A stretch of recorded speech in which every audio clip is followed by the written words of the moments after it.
నమస్తే welcome to our channel నేను RJ రాణి కరెక్ట్గా 60 రోజులకు ముందు తెలంగాణ ఎన్నికల రిజల్ట్ చూసిన తర్వాత ఎంతోమంది కూడా ఊహించింది జరిగిందన్నారు కానీ అదే సమయంలో కేసీఆర్ నీకు ఇది కావాల్సిందే నువ్వు ఓడాల్సిందే అని ఒక గొంతు వినిపించింది. ఆ గొంతు ప్రపంచమంతటా వైరల్ అయిపోయింది. ఇంతకీ ఆ వీడియో చేసిన కర్త కర్మ క్రియ రాజ్ భీమ్రెడ్డి గారు. యాక్టర్గా, ప్రొడ్యూసర్గా, రైటర్గా కూడా ఈ మధ్యకాలంలో సోషల్ మీడియాలో ఆయన చాలా వైరల్ అయిపోవడం మనం చూసాం. ఆయన్ని ఈరోజు మన ఇంటర్వ్యూకి తీసుకురావడం జరిగింది. ఒకసారి ఆయన పిలిచి మాట్లాడదాం. సార్ నమస్తే, welcome to our channel. Sir, ఒక రకంగా చెప్పాలంటే ఇదంతా కూడా నన్ను అడిగితే ఏమనిపిస్తుందంటే, మీరు నెక్స్ట్ ఎలక్షన్లో అంటే రాజకీయాల్లోకి అరంగేట్రం చేద్దామని చెప్పేసి ఇదంతా మాట్లాడుతున్నట్లు అనిపిస్తుంది. మీరేమంటారు? అలాంటిది ఏం లేదండి. నేను మాట్లాడింది చాలా ప్లాట్ఫామ్స్లో చెప్పాను. నేను ప్యూర్గా అది నా గుండెల్లోంచి వచ్చిన భావం. ఆ భావోద్వేగం వెనుక ఉన్నది కేసీఆర్ మీద, అలాగే బీఆర్ఎస్ ప్రభుత్వం చేసిన అభివృద్ధి పనుల మీద ఉన్న గౌరవం, అభిమానమే తప్ప రాజకీయ అరంగేట్రం గురించో లేదంటే సినిమా ప్రమోషన్స్ గురించో అయితే కాదు. అంటే మీ దృష్టిలో ఏంటి? ఇప్పుడు ఒక రాజకీయాలు అన్నప్పుడు ఖచ్చితంగా గెలుపు ఓటములు సహజం. 10 ఏళ్ళు చూసాం ఒక గవర్నమెంట్ని, అంటే ఇంకో గవర్నమెంట్ మారకూడదు అనుకుంటున్నారు మీరు? చాలామంది అంటే నాకు చాలా వీడియోస్ నేను పెడతా ఉంటాను. అందరి కామెంట్స్ ఎలా పెడతారో అది బాగా చూసినట్టున్నారు మీరు. కానీ వేరే గవర్నమెంట్ రావద్దని కాదండి. నన్ను మీరు అబ్జర్వ్ చేస్తే నా వీడియోస్ కానీ, నా ఇంటర్వ్యూస్ కానీ, లేదా నా పర్సనల్గా తీసి వీడియోస్ పెట్టినా కానీ ఏదైనా అబ్జర్వ్ చేయండి. నేను రేవంత్ రెడ్డి గారిని కానీ, కాంగ్రెస్ గవర్నమెంట్ని కానీ నేను ఒక్క మాట అనలేదు, విమర్శించలేదు. అంటే మీరు అన్నట్లు ఇప్పుడు ఎట్లంటే, మీరు రేవంత్ రెడ్డిని అనలేదు, కాంగ్రెస్ని అనలేదు, కానీ ఇప్పుడు ఆల్రెడీ మీరు కోల్పోయారు. ఇక్కడ ఈయనని మనం ఓడించేసుకున్నాము. దాని అర్థం కూడా ఆల్మోస్ట్ అదే కదా. అంటే ఖచ్చితంగా మీరు ఆపోజిట్ గవర్నమెంట్ రావద్దని కోరుకుంటున్నారు కదా. అట్లా అని కాదు, రెండింటికి చాలా తేడా ఉందండి. ఇప్పుడు ఒక విషయం, ఒక అపోజిట్ గవర్నమెంట్ రావద్దు, ఆ గవర్నమెంట్ ఏం చేయదు అని నేను ఊదర కొడితే అప్పుడు తప్పు. కానీ మనం చేసినటువంటి, అంటే నాకు ఓటమిని జీర్ణించుకోలేకపోయా, నేనే కాదు చాలామంది ఓటమిని జీర్ణించుకోలేకపోయారు. వాళ్ళందరి పక్షాన నేను నా గొంతుకై నిలిచాను అనుకోండి మీరు. కానీ ఇక్కడ రేవంత్ రెడ్డి గారిని కానీ, కాంగ్రెస్ గవర్నమెంట్ని కానీ ఇంతవరకు నేను ఒక పల్లెత్తు మాట అనలేదు, వాళ్ళని విమర్శించలేదు. ఎందుకంటే వాళ్ళు వచ్చి గట్టిగా 1 month 2 months కాలేదు, ఈ రోజుకి 2 months. సో ఈ 2 నెలల్లోనే వాళ్ళు ఏదో చేసేయాలి అనేంత అంటే ఇమ్మెచ్యూర్గా అయితే నేను క్రిటిసిజం చేయను. సో నేను చాలా ప్లాట్ఫామ్స్లో కూడా అంటున్నాను, we have to have a criticism that it has to be mature criticism. So నేను అంత ఈజీగా రేవంత్ రెడ్డి గారిని అలా ఏదో లైక్ దట్ జస్ట్ క్యాజువల్గానే నేను 4 మాటలు అనేద్దాము, విమర్శిద్దాం అనే ధోరణి అయితే నాది కాదు. అంటే మీది బీఆర్ఎస్ వాదం అనుకోవాలా, కేసీఆర్ వాదం అనుకోవాలా, లేకపోతే తెలంగాణ వాదం అనుకోవాలా? ఫస్ట్ ఆల్ అంటే మీరు చాలా వరకు మీరు నాకు వచ్చే కాంగ్రెస్ వాళ్ళు కానీ లేదా కాంగ్రెస్ పక్షపాతులు కానీ పెట్టే కామెంట్స్, అంటే జనాలు అఫ్కోర్స్ మీరు అడిగేది జనాల్లోని క్వశ్చన్సే మీరు అడుగుతారు, సంతోషం. నేను చాలామంది క్వశ్చన్స్ అడుగుతూనే ఉంటారు, వాటికి నేను ప్రతి ఒక్కరికి రిప్లై ఇస్తూనే ఉంటాను మ్యాక్సిమం. ఎందుకంటే నాకు కూడా గ్రౌండ్ రియాలిటీ ఏందో తెలుసుకోవాలని ఉంటుంది. అండ్ గ్రౌండ్ రియాలిటీ చాలా రోజుల నుంచి నేను ఒక సినిమా వాడిగా నేను చాలా ప్లాట్ఫామ్స్లో మళ్ళీ చెప్తూ ఉంటాను, సినిమా అనేది నా తపన, రాజకీయం నా బాధ్యత అని. సో నాకు రాజకీయంగా నాకు ఆ కన్సర్న్ ఏదైతే ఉందో దాన్ని దృష్టిలో పెట్టుకొని నేను ప్రతి ఒక్కరికి రిప్లై ఇవ్వడం, కొంచెం టైంని నా జర్నీలో కానీ నాకు ఎక్కడ టైం దొరికిన ఆ టైంని అసలు ఏంటి వీళ్ళ వ్యూస్ ఏంటి అని తెలుసుకోవే ప్రయత్నం చేస్తూ ఉంటాను. సో నేను మీరు అన్నట్టుగా ఇంకొకరికి ఛాన్స్ ఇవ్వకూడదు అని కాదు, నాకు ఓన్లీ తెలంగాణ వాదమే నా ముందుంటుంది, కేసీఆర్ వాదం రెండో స్థానంలో ఉంటుంది. అయితే ఇప్పుడు కొంతమంది జనాల్లో కూడా వినిపిస్తున్న మాట ఏంటంటే, ఎలాగూ సినిమా వస్తుంది, ద ఇండియన్ స్టోరీ అనే ఒక సినిమా వస్తుంది, మరి ఈ సినిమా కోసం ఈ యొక్క సందర్భాన్ని వాడుకుంటున్నారు భీమ్ గారు అంటున్నారు. అది ఎంతవరకు నిజం అంటారు? సంతోషం.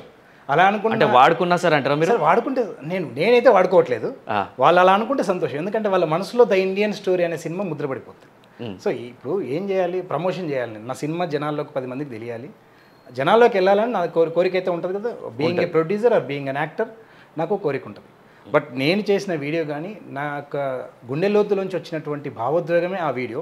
అక్కడి నుంచి అది వైరల్ అయిన తర్వాత చాలామంది పిలవడము, సార్ ఏంటి ఇదని, మీరు ఎలాగైతే ఈరోజు నన్ను పిలిచి నా యొక్క వ్యూను మీరు ఒక ఇంటర్వ్యూ ద్వారా అంటే ప్రజలకు తెలియజేయాలనుకుంటున్నారు, అలాగే చాలామంది పిలిచారు, ఇచ్చాను తప్ప నాకు ఎలాంటి ప్రమోషన్స్ వస్తాయనో లేదా నన్ను నేను ప్రమోట్ చేసుకోవాలనో లేదా the Indian story cinema promote అవుద్దనే మాత్రం అయితే కాదు. కానీ నాకేమనిపిస్తుంది అంటే, సరే మీరు అన్నారు ఇందాక కామెంట్లో ఒక మాట అన్నారు కాబట్టి ఇది చెప్తున్నా.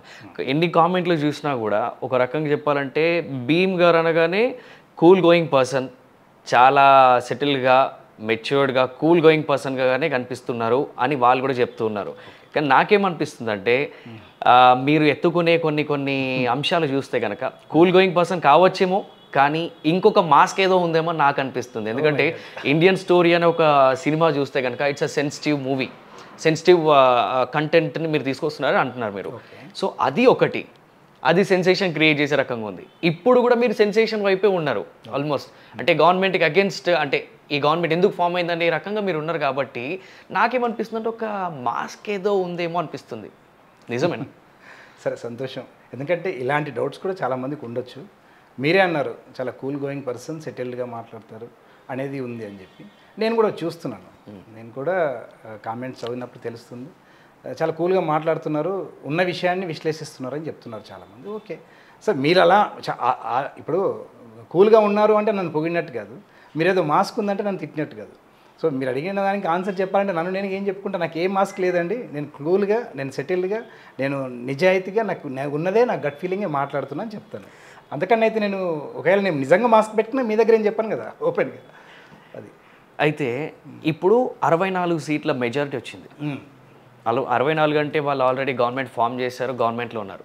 మీ దృష్టిలో ఏంటి ఇప్పుడు 64 సీట్లు జనాలు ఇస్తేనే వచ్చింది కదా, అంటే జనాలు తప్పు చేశారన్న అక్కడ?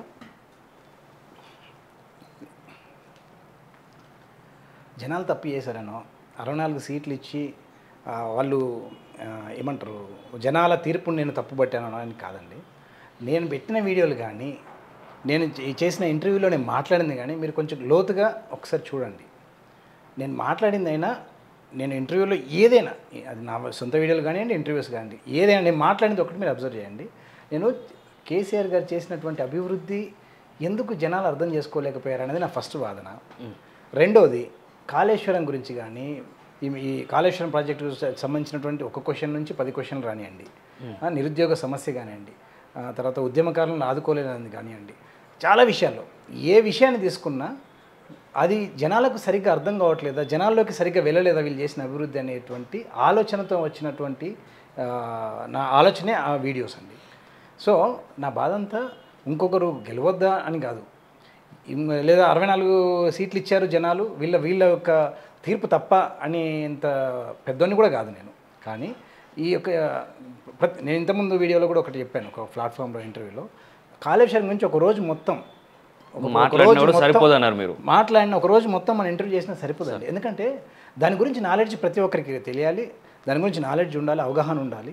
ఒక 4-5 గంటలు మీకు ఒక సండే రోజు కేటాయించుకొని హ్యాపీగా అసలు ఏంటి దాన్ని 2004లో కాంగ్రెస్ గవర్నమెంట్ వైఎస్ రాజశేఖర రెడ్డి గారు ఏర్పాటు చేసిన తర్వాత ప్రభుత్వం 2006లో తుమ్మిడిహెట్టి దగ్గర ప్రాణహిత చేవేళ్ల ప్రాజెక్టు వాళ్ళు కడదామని ఒక నిర్ణయానికి వచ్చారు. అక్కడి నుంచి 2006 నుంచి 2023 డిసెంబర్ దాకా ఏం జరిగింది, స్టెప్ బై స్టెప్ అసలు ఏం జరుగుతూ వస్తుంది, దీన్ని ప్రాణహిత చేవేళ్ల ప్రాజెక్ట్ని రీడిజైన్ ఎందుకు చేయాల్సి వచ్చింది, ఇవన్నీ తెలుసుకోవాలనేది నా కోరిక అండి. ఇప్పుడు రీడిజైన్ గురించి చాలా క్వశ్చన్స్ ఉన్నాయి. మీ నెక్స్ట్ క్వశ్చన్ నాకు అర్థమైపోయింది.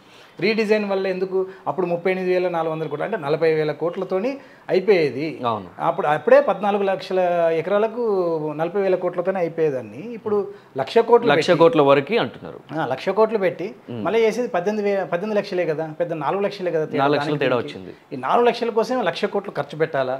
ఆ ఖర్చు పెట్టిన దానికి ఈ రీడిజైన్ అవసరమా? ఇందులో సరే చేస్తే చేశారు, మళ్ళీ మేడిగడ్డ గుంగడం ఏంది, అది మొత్తం ఫెయిల్ అయిపోయింది. ఇట్లా చాలా క్వశ్చన్స్ ఉన్నాయండి. ఈ క్వశ్చన్స్ వాళ్ళకు ఉన్నాయి కదా. మరి నేను యూట్యూబ్ ఛానల్స్ వినో లేదంటే ఇంకా సోషల్ మీడియాలో ఏ ప్లాట్ఫామ్ మీదైనా వాళ్ళు ఒక ఇన్ఫర్మేషన్ తెలుసుకుంటున్నారు. ఆ తెలుసుకొని ఒక చిన్నగా జస్ట్ లైక్ దట్ కామన్గా అంటే వస్తున్నారు, ఒక కామెంట్ పెడుతున్నారు. ఆ కామెంట్ పెట్టడానికి 2 నిమిషాలు పడుతుందండి. అవును, కాళేశ్వరం వైట్ ఎలిఫెంట్, కాళేశ్వరం శుద్ధదండగా, నువ్వేం చెప్తున్నారో ఇంకా బూతులు, ఇంకా సరే ఆ బూతుల గురించి తక్కువ మాట్లాడుకుందాం. సో ఇవన్నీ ఉంటాయి. ఆ 2 నిమిషాల కామెంట్ పెట్టే బదులు అసలు ఈ తుమ్మిడిహెడ్డి దగ్గర ప్రాజెక్టు ప్రాణహిత చేవేళ్ళ కడితే ఏం ప్రయోజనం ఉండే, కేసీఆర్ దీన్ని రీడిజైన్ ఎందుకు చేయాలనుకున్నాడు అనేది ఒక్కసారి ఆలోచించి ఒక 2 నిమిషాలు దీనికైతే కామెంట్కి పెడుతున్నారు కదా, ఓ 2 గంటలు పెట్టి అది ఏందో చూద్దాం. వికీపీడియా ఉంది, గూగుల్ ఉంది, మీరు you just go and search. ఇప్పుడు అది నీకు తెలుస్తుందని నా బాధ. మీరు ఇంత క్లియర్గా చెప్తున్నారు సార్, నాకు అది అర్థమైంది. కానీ ఒకటి ఏమవుతుందంటే ఇంత అసలు ఎలాంటి అవినీతి జరగలేదన్నట్లు అది కంప్లీట్గా ఇప్పుడు ప్రజల కోసమే ఉంది అన్నట్లు మీరు చెప్తున్నారు ఇంత. మరి ఒక గవర్నమెంట్ ప్రతినిధులు కావచ్చు, లేకపోతే కేసీఆర్, కేటీఆర్ కావచ్చు, ఇంకా లేకపోతే హరీష్ రావు గారు కావచ్చు, మరి వాళ్ళు కూడా వచ్చి దీంట్లో ఇన్ని ఆరోపణలు వస్తున్నప్పుడు అట్లా జరగలేదు అని క్లియర్గా ఎందుకు ఎక్స్ప్లెయిన్ చేయలేకపోయారు? అంటే అంత అన్యాయం ఏం లేదు, 80,000 కోట్లు మాత్రమే మేము పెట్టింది, కానీ 1,00,000 కోట్ల అవినీతి ఎందుకు చెప్తున్నారు అని చెప్పి క్లియర్గా జనాలకు తెలిసేలా చేయాల్సింది కదా. వాళ్ళు కూడా జనాలకు చాలాసార్లు స్టేజ్ల మీదకి వచ్చి మాట్లాడారు, చెప్పారు. 80,000 కాదు, 1,00,000 కోట్లు దాటిందండి బడ్జెట్. మళ్ళీ పెరిగింది బడ్జెట్. అఫ్కోర్స్ మరి అప్పుడు 40,000 ఉండేది. అది ఎప్పుడు 2006లో ప్రపోజల్, ఇప్పుడు 2024లో ఉన్నాం. 2006కి 2024కి 18 years తేడా అండి. 2016లో మన భూముల వాల్యూ అంటే మన జీవన ప్రమాణం ఎంత ఉంటే మన తలసరి ఆదాయం ఎలాగో పెరుగుతున్నాయి, అన్ని రేట్లు పెరిగినట్టుగానే ఇప్పుడు కూడా. మరి అప్పుడు కాంక్రీట్ ఎంత వాల్యూ, దాని కాస్ట్ ఎంత, ఐరన్ కాస్ట్ ఎంత, సిమెంట్ కాస్ట్ ఎంత, దాని తగ్గట్టు 40,000 కోట్లు ఉంటాయి. ఇప్పుడు ఈ లెక్కనే తీసుకుందాం. పెట్రోల్ ఎంత ఉండే అండి 2006లో? అప్పుడు ఏదో 40-50 రూపాయలు అంతకు తక్కువే. గోల్డ్ ఎంత ఉంది 2006లో? 20,000. ఎక్కడ 13,000 కూడా లేదు. ఇవాళ 65,000. అవును. సో నేను అనేది 13 అంటే 5 times పెరిగింది. అంటే 40,000ది 5 times గోల్డ్ పెరిగినప్పుడు, మరి అలాగే ఐరన్ 5 times 6 times పెరిగినప్పుడు 40,000 ప్రాజెక్టు 5 times ఎంత అవుతుందండి? 2,00,000 కోట్లు అవుతుంది. అనేది ఏదో నేను జనరలైజ్ చేసి మాట్లాడలే విషయాన్ని, నేను టు ద పాయింట్ మాట్లాడుతున్నాను. 1,00,000 కోట్ల అవినీతి జరగడం పక్కన పెడితే ఇక్కడ ఇంకొక మేజర్ పాయింట్ అండి, ప్రాణహిత చేవల్ల రాజశేఖర రెడ్డి గారు చేసిన చాలా అత్యద్భుతమైనటువంటి ఆలోచన, దాన్ని నేను కాదన్ను. కానీ అక్కడ మనము మహారాష్ట్రతో చాలా ఇబ్బందులు ఉండే. మహారాష్ట్రతో ఏ ఇబ్బందులు ఉన్నాయి? మనం 152 మీటర్ల హైట్ కట్టాలి. ఆ 152 మీటర్ల హైట్కి వాళ్ళు ఒప్పుకోలేదు. ఫస్ట్ ఆఫ్ ఆల్ వాళ్ళు ఎంత ఒప్పుకున్నారు? 146కి అయితే మేము ఓకే అన్నారు. 146 కాదు 152 కొంచెం ఫైట్ జరిగింది. సో అది కొన్ని రోజులు ప్రాసెస్లో 148 దగ్గర దాన్ని ఇరు వర్గాలు ఒప్పుకున్నారు. ఏది అప్పుడు ఉమ్మడి ఆంధ్రప్రదేశ్ కానీ మహారాష్ట్ర కానీ 148 హైట్. మళ్ళీ అక్కడ డిజైన్ మార్చినట్టే కదా, హైట్ తగ్గింది. హైట్ తగ్గడం వల్ల ఇప్పుడు ఫస్ట్ 16.5 లక్షల ఎకరాలకు ఆయకట్టుకు అందిద్దాం అనుకున్నది, అది తగ్గుద్ది. సో అక్కడ 160 TMC మన టార్గెట్ ఉండే. కానీ అసలు అక్కడికి వచ్చిన తర్వాత జల నివేదిక, కేంద్ర జలవనరుల శాఖ వాళ్ళు నివేదిక ఇస్తే అక్కడ 100 TMC ఆర్ 120 TMC కన్నా ఎక్కువ లేదని చెప్పారు. ప్లాన్ వాజ్ లైక్ 40,000, 38.5 crores, 38,500 కోట్లతోనే 160 TMCని మనం ఒడిసిపట్టుకుంటాము అక్కడ కట్టుకుంటే అని అనుకున్నారు.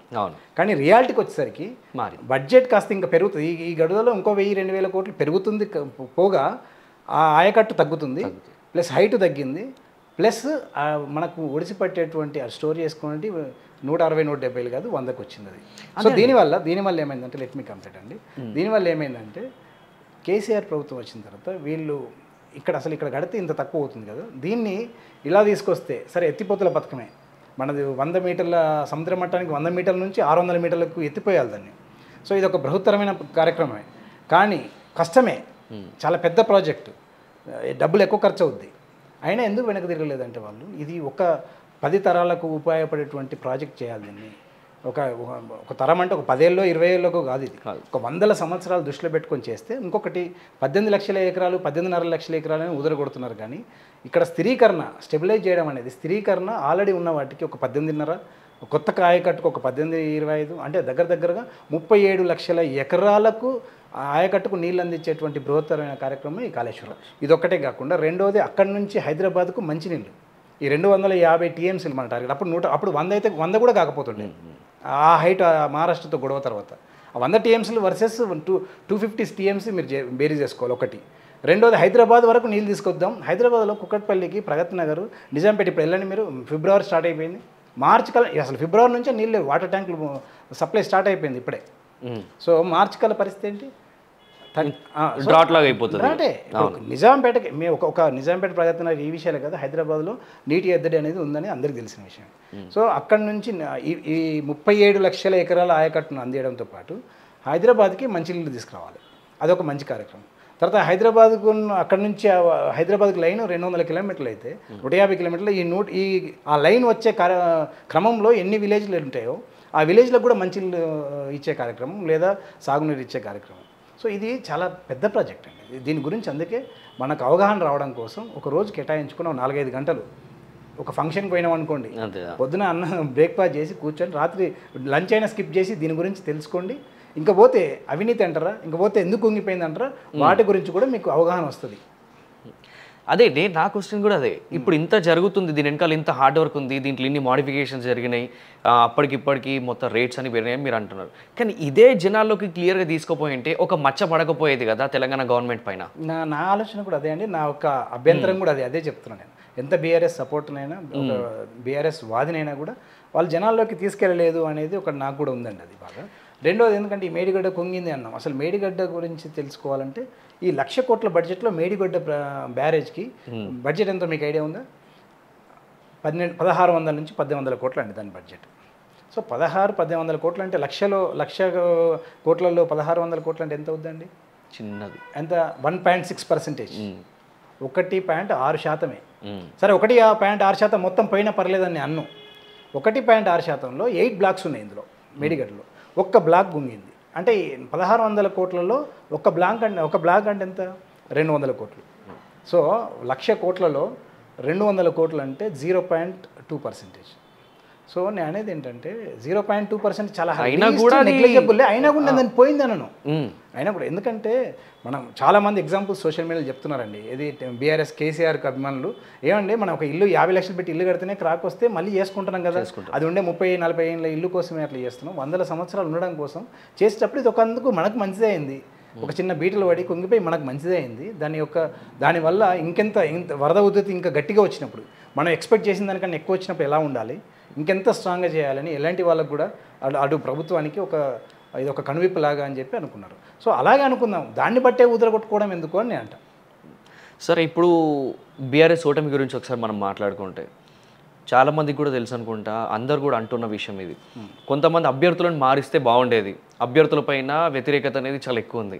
మరి ఎందుకు కేసీఆర్ ఆ విధంగా ఎందుకు ఆలోచించలేకపోయారు? అంటే సర్వేల్లో కూడా తెలిసిందంట, కానీ ఎందుకు మార్చలేకపోయారు? మరి అంటే సర్వేల్లో తెలిసిందంటే ఇప్పుడు ఇది చాలా ఉంటాయండి లోపల అవన్నీ. అఫ్కోర్స్ కొంతవరకు నేను చెప్పగలను. అంటే ఇక్కడ ఓడిపోద్ది అని ఎవరు అనుకోలేదండి, ఇది మాత్రం వాస్తవం. అది ఓవర్ కాన్ఫిడెన్స్ అనుకోండి, ఓన్లీ కాన్ఫిడెన్స్ అనుకోండి. అది ఓడిపోతుంది ఏమో, సీట్లు ఒక 10-20 తగ్గుతాయి అనుకున్నారు పాత 2019తో పోలిస్తే. అలా ఉంటుంది అనుకున్నాం, కానీ ఇంత డ్రాస్టిక్గా 30-40 సీట్లకు పడిపోద్ది అని అనుకోలేదు first of all.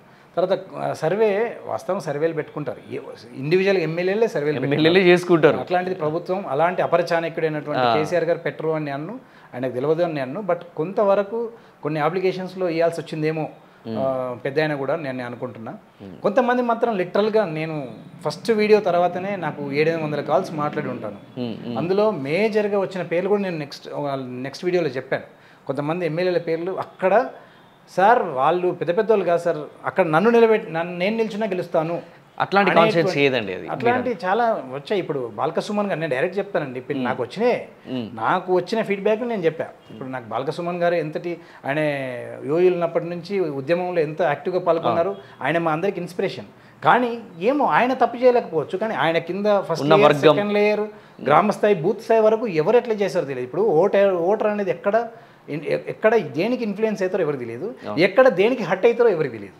So booth స్థాయిలో, వార్డు స్థాయి నుంచి సర్పంచ్ వరకు, ఎంపీటీసీ వరకు, అలాగే జెడ్పీటీసీ నుంచి చైర్మన్ నుంచి ఎమ్మెల్యే వరకు ఎవరైనా ఏ స్థాయిలో అయినా అక్కడ ఏదైనా ఇబ్బంది కావచ్చు. అలా గాదరి కిషోర్ తుంగతుర్తి నుంచి నాకు చాలా కాల్స్ వచ్చాయి. అక్కడ జరిగింది, అక్కడ ఎవరిని పెట్టినా గెలుస్తారన్న, అది వాళ్ళు తప్ప ఇంకెవరైనా, ఆయన తప్ప అది కాదు, ఆయనకు అపోజిట్గా నన్ను పెట్టినా గెలుస్తారు అనేటువంటి విన్నాను నేను. గాదరి కిషోర్ గారు కానీ, రసమై బాలకిషన్ కానివ్వండి, బాల్క సుమన్ కానివ్వండి, జీవన్ రెడ్డి ఆర్మూర్ నుంచి కానివ్వండి, ఇలా చాలా పేర్లు చెప్పాను లాస్ట్ ఇంటర్వ్యూలో కూడా. బట్ ఇదంతా ఏంటంటే వాళ్ళనేదో నేను మీరు ఇట్లా చేశారని నేను అనట్లా, వాళ్ళ నియోజకవర్గం నుంచి కాల్స్ వచ్చినప్పుడు కొన్ని పేర్లు చెప్పారు. అలాంటి ఒక 10-15 పేర్లు ఉన్నాయి. ఇవి మారిస్తే మేబీ డెఫినెట్గా చేంజ్ ఉండొచ్చు అనేమో నేను అనుకుంటాను. అదే మీరు అన్నారు కదా, కేసీఆర్ అంటేనే అపర చాణక్యుడు, రాజకీయ చాణక్యుడు అంటారు. ప్రతి విషయంలో కూడా కేసీఆర్ ఊహను అందుకోవాలంటే అందరు సింపుల్ కాదు అని చెప్పేసి అందరు అంటుంటారు. కానీ ఈ యొక్క విషయంలోనే ఇంత పెద్ద బ్లైండ్ మిస్టేక్ ఎట్లా జరిగింది ఆయన దగ్గర నుంచి అంటే దీనికి ఏ రకంగా చూడవచ్చు? అదే అన్నాను కదండి ఇంతకుముందు, ఈ బ్లండర్ వెనుక ఏ అప్లికేషన్స్ ఉన్నాయో నాకు తెలియదు. టికెట్ ఇవ్వడానికి ఎలాంటివి ఉంటాయండి, ఎలాంటివి ఉండొచ్చో నాకు తెలియదు. ఎందుకంటే ఆయన ఒక టికెట్ ఇచ్చారు ఒకరికి అంటే చాలా క్యాల్కులేషన్ చేసుకుని ఇస్తారు. ఆయన అపర చాణక్యుడు, అందులో డౌటే లేదు. కానీ అదే మరి ఇప్పుడు కేసీఆర్ గారు ఇప్పుడు ఎక్కడున్నారండి? కేసీఆర్ గారు హైట్ ఇక్కడ ఉందనుకుందాం, అనే వర్గం అంటే కింది ఎవరికి ఇక్కడ ఉన్నారు. ఈ నుంచి కేసీఆర్ గారికి వచ్చేప్పటికి ఒక 4-5 స్టెప్పులు ఉంటాయండి, లేయర్స్. అవును. ఈ లేయర్స్లో ఎక్కడ ఇన్ఫ్లుయెన్స్ అవుతున్నారు, కేసీఆర్ గారు కూడా ఇన్ఫ్లుయెన్స్ కావచ్చు, అందులో తప్పేముంది. సో కేసీఆర్ గారికి కూడా ఇన్ఫర్మేషన్ కరెక్ట్గా వచ్చిందో లేదో నాకు తెలియదు, మేబీ ఇంకా ఏం జరిగిందో నాకు తెలియదు, అక్కడ పరిస్థితులు ఎలా ఉన్నాయో మనకు తెలియదు. అలా అంటే ఇప్పుడు డోర్నకల్ అటువైపు సత్తుపల్లిలో ఒక ఎమ్మెల్యే ఉన్నారు, ఓడిపోయారు ఆయన. అసలు ఆయనకు సొంత ఇల్లు లేదు, కిరాయికే ఉంటున్నారు ఈరోజు కూడా. మా ఉస్నాబాద్ నియోజకవర్గం సతీష్ బాబు గారు, ఆయన ₹1 కూడా తినడని అందరికీ తెలుసు. ఆయన ₹10 జేబులోంచి పెడతాడు, ₹1,00,000 జేబులోంచి ఖర్చు పెడతాడు తప్ప ₹1 తినడు, ఇది అందరికీ తెలుసు. మరి ఓడిపోయింది ఆయన కూడా. సో నేను అనేది ఏంటంటే వీళ్ళ పేర్లు చెప్పిన 5-6 ఎమ్మెల్యే వాళ్ళు అవినీతి చేసినట్టు కాదు, అలాని మంచి వాళ్ళు మా ఉస్నాబాద్ నియోజకవర్గం సతీష్ బాబు గారే ఉన్నారు. ప్రతి ఒక్కరికి కాంగ్రెస్ పొన్నం ప్రభాకర్ గారు గెలిచారు అక్కడ మా నియోజకవర్గం నుంచి. ఆయననే చెప్తారు ₹1 తిన్నాడు సతీష్ బాబు ఆయన దేవుడు అని, పొన్నం ప్రభాకర్ అనే చెప్తారు. అలాంటి వ్యక్తి కూడా మరి ఓడిపోయింది కదా. ఒక రకంగా ఏముందంటే జనాలు చాలా వరకు అంటే నేను మేజర్గా యూట్యూబ్ ఛానళ్ళ మీద ఎందుకు అంటున్నానంటే యూట్యూబ్ ఛానళ్ళు ఉదరగొట్టిన మాట అందరికీ తెలిసిందే. అది ఎంతవరకు ఇన్ఫ్లుయెన్స్ చేయాలో అంతవరకు ఇన్ఫ్లుయెన్స్ చేసింది. ఎక్కడ యూత్ను ఇప్పుడు మా ఊళ్ళో పల్లెటూళ్ళలో ఇప్పుడు మా నియోజకవర్గం తీసుకుందాం, 20-25 ఇయర్స్ వాళ్ళ గురించి నేను ఒక వీడియోలో చెప్పాను.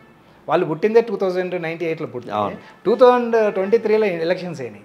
నేను అనేది ఏంటంటే వీళ్ళు మేము పడ్డ బాధలు, అరే టీఆర్ఎస్ ఇలా వాళ్ళ ఆలోచన విధానం ఇలా ఉంది, రైతుకి ఇంత బాగా చేసింది, పల్లెటూళ్ళని ఇలా చేసింది, ఇంత చేసింది అన్న విషయం వాడికి తెలియదు, ఎందుకంటే ఆ కష్టాలు చూడలేదు అని నమ్మకుంటారు. మీరు ఇంకో మాట కూడా ఉన్నారు ఏంటంటే ఇది ఎలక్షన్ ఇప్పుడు ఓట్ రైట్ అనేది ఓట్ హక్కు అనేది 18 సంవత్సరాలు కాదు 22 మినిమం 21-22కి ఇవ్వాలంటారు. అంటే ఇప్పుడున్న వారికి అందరినీ కూడా ఇదంతా ఆలోచన తప్పు, మీది మాత్రమే కరెక్ట్ అంటారా? నేను ఇప్పుడు నేను అదే విషయం మాట్లాడితే కింద కామెంట్స్ కూడా వచ్చాయి, యు ఆర్ రైట్ బ్రదర్, నాకు కూడా ఎప్పటి నుంచో ఉంది, 21 సంవత్సరాలు మినిమం ఉండాలి, 18 ఏళ్ళ వాడికి ఏం తెలుస్తుంది ఇప్పుడు అనేది.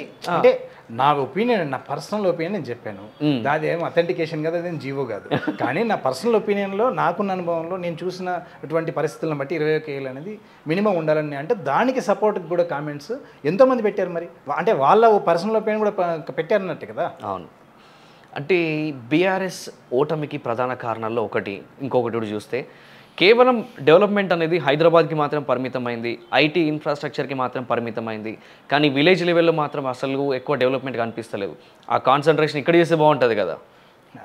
ఇవన్నీ కూడా మేము వింటూ ఉన్నాం. మరి వాటి గురించి ఏమంటారు, నిజమేనా? ఎంతవరకు నిజం అది? మీరు పల్లెటూరు నుంచి వచ్చారా, హైదరాబాద్ పల్లెటూరు నుంచి? పల్లెటూరు నుంచి. మీ ఊరు ఏదండి?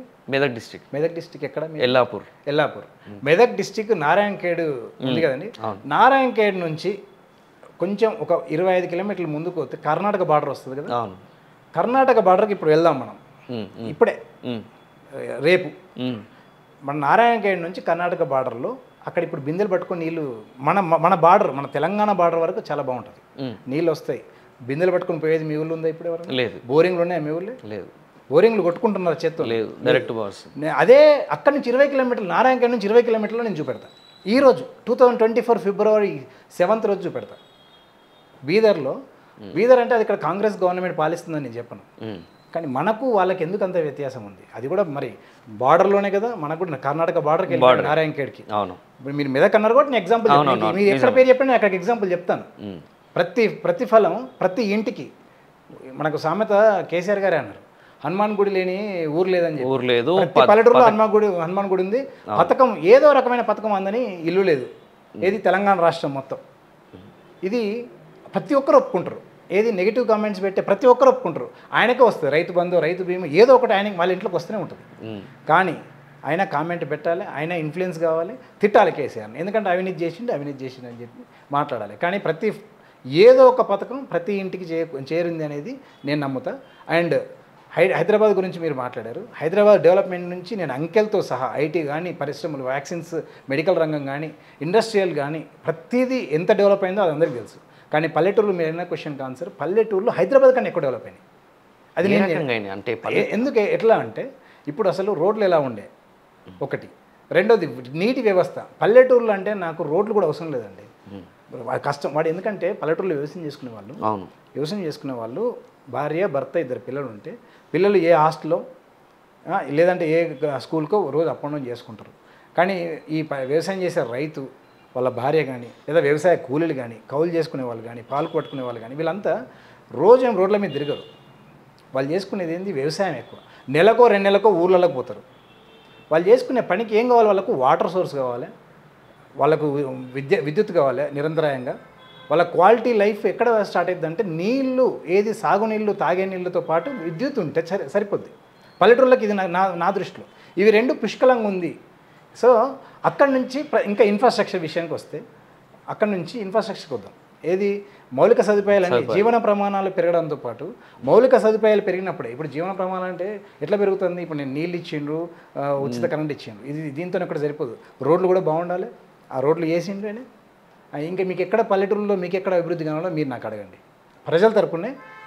మరి ఇప్పుడు ప్రజలు కూడా కొన్ని సమస్యలు లేవనెత్తుతున్నారు. ఒకటి ఏంది, ధరణి వల్ల మాకు అన్యాయం జరుగుతుంది. ఈరోజు మనం చూసుకుంటే ప్రజావాణి కార్యక్రమానికి వెళ్తే కనుక అసలు ధరణి వల్ల మేము పూర్తిగా మోసపోయినాము, మా ల్యాండ్ అసలు ఇప్పుడు ఎక్కడ పోయిందో తెలుస్తలేదు, మాకు పట్టాలు ఉన్నాయి కానీ ధరణిలో ఎక్కించుకోవట్లేదు అని అంటున్నారు.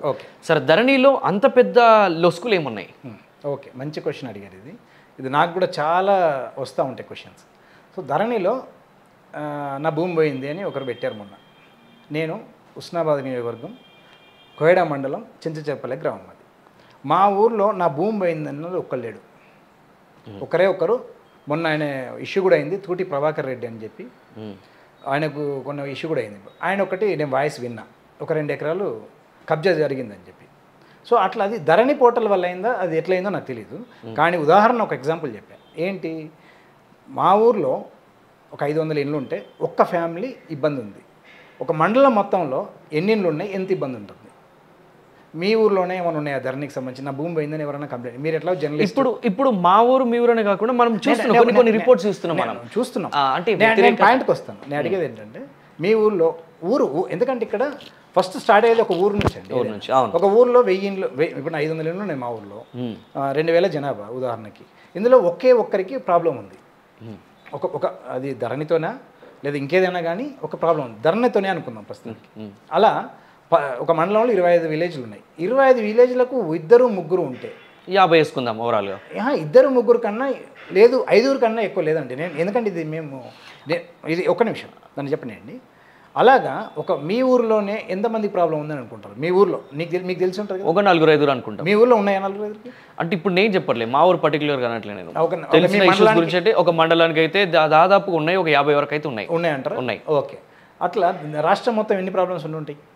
కొన్ని వేల ప్రాబ్లమ్స్ అనుకుందాం, వేల లక్షల ప్రాబ్లమ్స్ అనుకుందాం. వేల లక్షలు లేవండి, అసలు వేల మందికి ప్రాబ్లం. ఎందుకంటే ధరణి వల్ల రెగ్యులరైజ్ అయింది. ఒకప్పుడు 1990లో ల్యాండ్ కొంటే, ల్యాండ్ 1990లో లేదు 2000 సంవత్సరంలో 2010లో ల్యాండ్ కొందాం అన్నప్పుడు 1990లో కొన్నట్టు కూడా మీకు కాగితాలు పుట్టించుకోవచ్చు, పేపర్స్ పుట్టించుకునేటువంటి కార్యక్రమాలు అప్పుడు జరిగినాయి రెవెన్యూలో. ఏది, మీరు 2010లో ల్యాండ్ కొన్నారు, అవును, కానీ ఒక 10 ఏళ్ల క్రితమే కొన్నట్టుగానో రిజిస్టర్లో ఇలా అవకతవకలు జరిగే అవకాశం మాన్యువల్గా ఉండే. కానీ ఇప్పుడు ధరణిలో వచ్చిన తర్వాత ఫుల్గా రెగ్యులరైజ్ ఆన్లైన్ అయిపోయింది. మీకు 15 నిమిషాలు. ఇప్పుడు ఈ దళారీ వ్యవస్థ కూడా లేదు. ఇప్పుడు డైరెక్ట్ అమ్మేవాడు కొనేవాడు ఏదైనా ఉన్నా మీకు రెవెన్యూ డిపార్ట్మెంట్ ఎంఆర్ఓలో మీరే హ్యాపీగా ఏదేది చలాన్ కట్టుకొని స్లాట్ బుక్ చేసుకొని వెళ్ళిపోతున్నారు, రిజిస్టర్ చేసుకుంటున్నారు. ఇక్కడ ధరణి వల్ల నా ఆన్సర్ ఏంటంటే, ధరణితోని ప్రాబ్లమ్స్ కాదండి, ధరణితోని ప్రాబ్లమ్స్ అన్నీ తొలగిపోయినాయి. 100 మంది ఉన్నారండి. 100 మందిలో 96 మందికి 97 మందికి ప్రాబ్లమ్స్ తొలగిపోయినప్పుడు 2-3కి ప్రాబ్లం వస్తే అది ఫెయిల్ అయినట్టు కాదండి. ఎందుకంటే మీరు చూడండి, ధరణి వల్ల నాకు ఇబ్బంది అయిందని ఒక 100 మందిలో ఒకరి కామెంట్ పెట్టారనుకోండి, అది ఫెయిల్ అయినట్టు ఎట్లా అవుద్ది? ఈ 99 మందికి రెగ్యులరైజ్ అయింది. రాష్ట్రం మొత్తం చూద్దాం, రాష్ట్రంలో ఎంతమంది ఉన్నారు? 4.5 కోట్లకి ఎంత భూమి ఉంది ఒక్కొక్కరికి. ఆ భూమిలో 98-97% హ్యాపీగా ఉన్నప్పుడు, రెగ్యులరైజ్ అయినప్పుడు ఈ 2-3%కు మీరు ఎందుకు ఫెయిల్ అంటారు? సరే, ఇప్పుడు ఆ 2-3% ఇప్పుడు ఏమైపోయిందంటే కాంగ్రెస్ గవర్నమెంట్కి, అంటే కాంగ్రెస్ పార్టీకి బలం అయిపోయింది అనుకోవచ్చు కదా. ఎందుకంటే 100% ఇప్పుడు ఒక కాళేశ్వరం కావచ్చు, లేకపోతే ధరణి అనే ఇష్యూ కావచ్చు, వీటిని బలంగా జనాల్లోకి తీసుకెళ్ళిపోవడం అయితే కాంగ్రెస్కి ఒక స్ట్రెంతే కదా. 100% నేను నమ్ముతున్నది కూడా. కాకపోతే నా ఆన్సర్ ఏంటంటే, మెజారిటీ ఏదన్నా ఇప్పుడు ఒక పథకం పెట్టినప్పుడు కానీ, ఒక సంక్షేమ పథకం పెట్టినప్పుడు కానీ, ఏదన్నా ఒక ప్రతిఫలం జనాలకు అందించేటప్పుడు 100 మందిలో 90-95 మందికి వెళ్తే అది సక్సెస్. ఎందుకంటే ఇప్పుడు ప్రభుత్వ యంత్రాంగం ఇక్కడ సీఎం ఇక్కడ ఉన్నారండి, నేను లేయర్ కింద ఇక్కడ ఉన్నారన్నాను. ఈ స్టెప్స్లో అవినీతి ప్రతి చోట జరగదంటే ఆయనే వచ్చి చూడలేడు. ప్రభుత్వ యంత్రాంగం ఉందే చూడడానికి, ఆ 3వ కన్నుతో చూడాల్సిందే. ప్రతి ఒక్క అటెండర్ దగ్గరికి సీఎం నుంచి అటెండర్ వ్యవస్థ వరకు కరెక్ట్గా చూడాల్సిందే. కానీ ఇది ఒక ఎక్కడో ఒకడ చిన్న అవకతవక జరుగుతూ ఉంటుంది. దాన్ని దృష్టిలో అది ఎంత తక్కువ ఉంది దాన్ని లేకుండా చేసి ఎంత తక్కువలో దాన్ని చేస్తే అది నా ఉద్దేశం. ఇక్కడ ధరణి వల్ల కూడా అదే ఆన్సర్ అండి. 97-98% రెగ్యులరైజ్ అయింది, 1 or 2% మాత్రం ప్రాబ్లం ఉండొచ్చు. ఇదంతా చూస్తుంటే నాకు ఏమనిపిస్తుంది అంటే ఇప్పుడు కేసీఆర్కి ఒక బి టీమ్గా మీరు మాట్లాడుతున్నట్లు కనిపిస్తుంది మొత్తం. అంటే క్లియర్గా కేసీఆర్ని సమర్థించడం కావచ్చు, లేకపోతే బీఆర్ఎస్ పార్టీని సమర్థించడం కావచ్చు, అంటే ఎట్లుంటుంది? అందులో తప్పేముందండి? అంతేనా? ఇప్పుడు నన్ను నేను కామన్ మ్యాన్గా నేను వాయిస్ రేజ్ చేశానండి. ఇప్పుడు నాకు బీఆర్ఎస్ ముద్ర పడ్డా నాకు ఐ డోంట్ మైండ్, బికాస్ నేను ఫ్యాక్టే మాట్లాడుతున్నా. నేను బీఆర్ఎస్ కార్యకర్తగా మారిపోయి నేను ఏమంటారు రేవంత్ గారి మీదో లేదా కాంగ్రెస్ పార్టీ మీద బురద జల్లే ప్రయత్నం చేస్తే మీరు అనొచ్చు. కానీ నేను ఒక కామన్ మ్యాన్నే స్టిల్, బట్ బీఆర్ఎస్కు మద్దతుదారుని, బీఆర్ఎస్ చేసినటువంటి అభివృద్ధికి మద్దతుదారుని, బీఆర్ఎస్ చేసినటువంటి సంక్షేమ పథకాలకు మద్దతుదారుని, అంతే. ఇప్పుడు జరుగుతున్న లేటెస్ట్ ఇష్యూ గురించి మనం మాట్లాడితే కేఆర్ఎంబీ ఇష్యూ అసలు నిజంగా రోజు రోజుకి మలుపులు తిరుగుతుంది. ఒకరు మేం చేయలేదు తప్పు అంటే ఒకరు మేం చేయలేదు తప్పు అంటారు, నిన్ను నిరూపిస్తా అంటే నేను నిరూపిస్తా అంటారు. సో మరి అసలు ఈ కేఆర్ఎంబీ ఇష్యూ ఏంటి? దీనివల్ల తర్వాత ఏం జరగబోతుంది? వాస్తవంగా ఇప్పుడు కృష్ణా రివర్ మేనేజ్మెంట్ బోర్డు అనేది కేఆర్ఎంబీ. ఇందులో 2013లో అప్పుడు లోక్సభలో తెలంగాణ రాకముందు దీన్ని ఎవరు రూపొందించిండ్రు? జయరాం రమేష్ ఆధ్వర్యంలో వాళ్ళు, ప్రణబ్ ముఖర్జీ ఉన్నారు, దిగ్విజయ్ సింగ్ గారు ఉన్నారు, వీళ్ళంతా ఉన్నారు. వాళ్ళంతా ఉన్నప్పుడు ఆమోదించబడ్డదే. అప్పుడు కాంగ్రెస్ గవర్నమెంటే ఇది చేసింది. సరే, ఇవన్నీ పక్కన పెడదాం. కేఆర్ఎంబీ గురించి ఫైట్ చేసింది ఎవరు? కేసీఆర్ గారు. ఇప్పుడేమో ఈయన రేవంత్ రెడ్డి గారు వచ్చి నేను అట్లా అన్నారు. సో దాని గురించి నేను ఎక్కువ మాట్లాడదలుచుకోలేదు, టు బీ హానెస్ట్. బికాస్ ఇప్పుడు రేపు ఛాలెంజ్ చేశారు రేవంత్ రెడ్డి గారు. అవును, కేఆర్ఎంబీ గురించి మాట్లాడాలి, మీకు 2 days టైం ఇస్తాం, 48 hours కూర్చుందాం, బట్టలు తెచ్చుకోండి అన్నీ మాట్లాడారు. Okay, no problem. ఆ మాటలు కూడా నాకేం ఇబ్బంది లేదు. రండా అన్నాడని సోషల్ మీడియాలో వైరల్ అవుతుంది. సరే, అది ఎందుకంటే ఇంతకుముందు కూడా కేసీఆర్ గారు కిషన్ రెడ్డిని అన్నారు, అందుకే ఏమన్నా అన్నారు. So I don't want to dig into it, or I don't want to go into it actually. But still నేను పాయింట్కి వస్తే అపరచానికుడు అని మనం ఇంతకుముందు అనుకున్నాం. రేవంత్ రెడ్డి గారు ఏ విధంగా అనర్గళంగా మాట్లాడతారని నేను అనుకోను. ఏదైనా ఆయనకు 2-3 పేజీలు ఆయన ముందు పెట్టుకొని మాట్లాడతారు. కేసీఆర్ గారు ఎప్పుడైనా పేపర్లు పట్టుకొని మాట్లాడడం చూసి ఒక్క పాయింట్ ఇక్కడ మీరు అన్నారు, ఇప్పుడు రేవంత్ రెడ్డి ఇలా మాట్లాడలేడని మీరు అంటున్నారు. కానీ ఇప్పుడు రేవంత్ రెడ్డి అనే వ్యక్తి లేకపోతే కాంగ్రెస్ పార్టీ రూలింగ్కే వచ్చేది కాదు అని చాలామంది వాదన. ఇప్పుడు మనం ఎన్నో రకాలు చూస్తే రేవంత్ అన్న ఉన్నాడు మాకు అనే ఒక ధైర్యం ఉందని చాలామంది అంటున్నారు. సో మరి అంటే రేవంత్ రెడ్డి పాత్ర లేనే లేదంటారు. నేను అట్లా లేదే. నేను అన్నది ఏంటంటే, ఇప్పుడు మీరు ఛాలెంజ్ చేసిన విషయం తీసుకొచ్చారు కాబట్టి ఆ ప్రస్తావనకు నా ఆన్సర్ ఏంటంటే, అది కూడా ఇంకా నన్ను పూర్తి కంప్లీట్ చేయనప్పుడు ఇంటరప్ట్ చేశారు, నో ప్రాబ్లం. ఏంటంటే నేను అనేది ఆయన నేను విమర్శించట్లే. ఆయన ఇప్పుడు కాగితం పట్టుకొనే చూడాలి, పేపర్ పట్టుకొనే చెప్తాడు, ఆయన అనర్గళంగా మాట్లాడలేడు అంటే ఆయనకు తెలియలేదని నేను అనట్లేను. నన్ను పూర్తి ఏనిస్తే మీకు ఆన్సర్ వచ్చేది. సో ఎప్పుడైతే మీరు ఛాలెంజ్ చేశారన్నారో, కేసీఆర్ గారు ఎలాంటి పేపర్స్ లేకుండా, ఎలాంటి దానికి హోంవర్క్ చేయకుండా డైరెక్ట్ వచ్చేస్తారు. వచ్చేసి 2 రోజులు కాదు, ఆ యొక్క అసెంబ్లీకి నేను కూడా అందరితో పాటు నేను కూడా వెహికల్తో వెయిట్ చేస్తున్నా. అసెంబ్లీలో జరుగుద్దా ఈ యుద్ధము, దీనికి ఆన్సర్ ఎట్లా ఇస్తారు?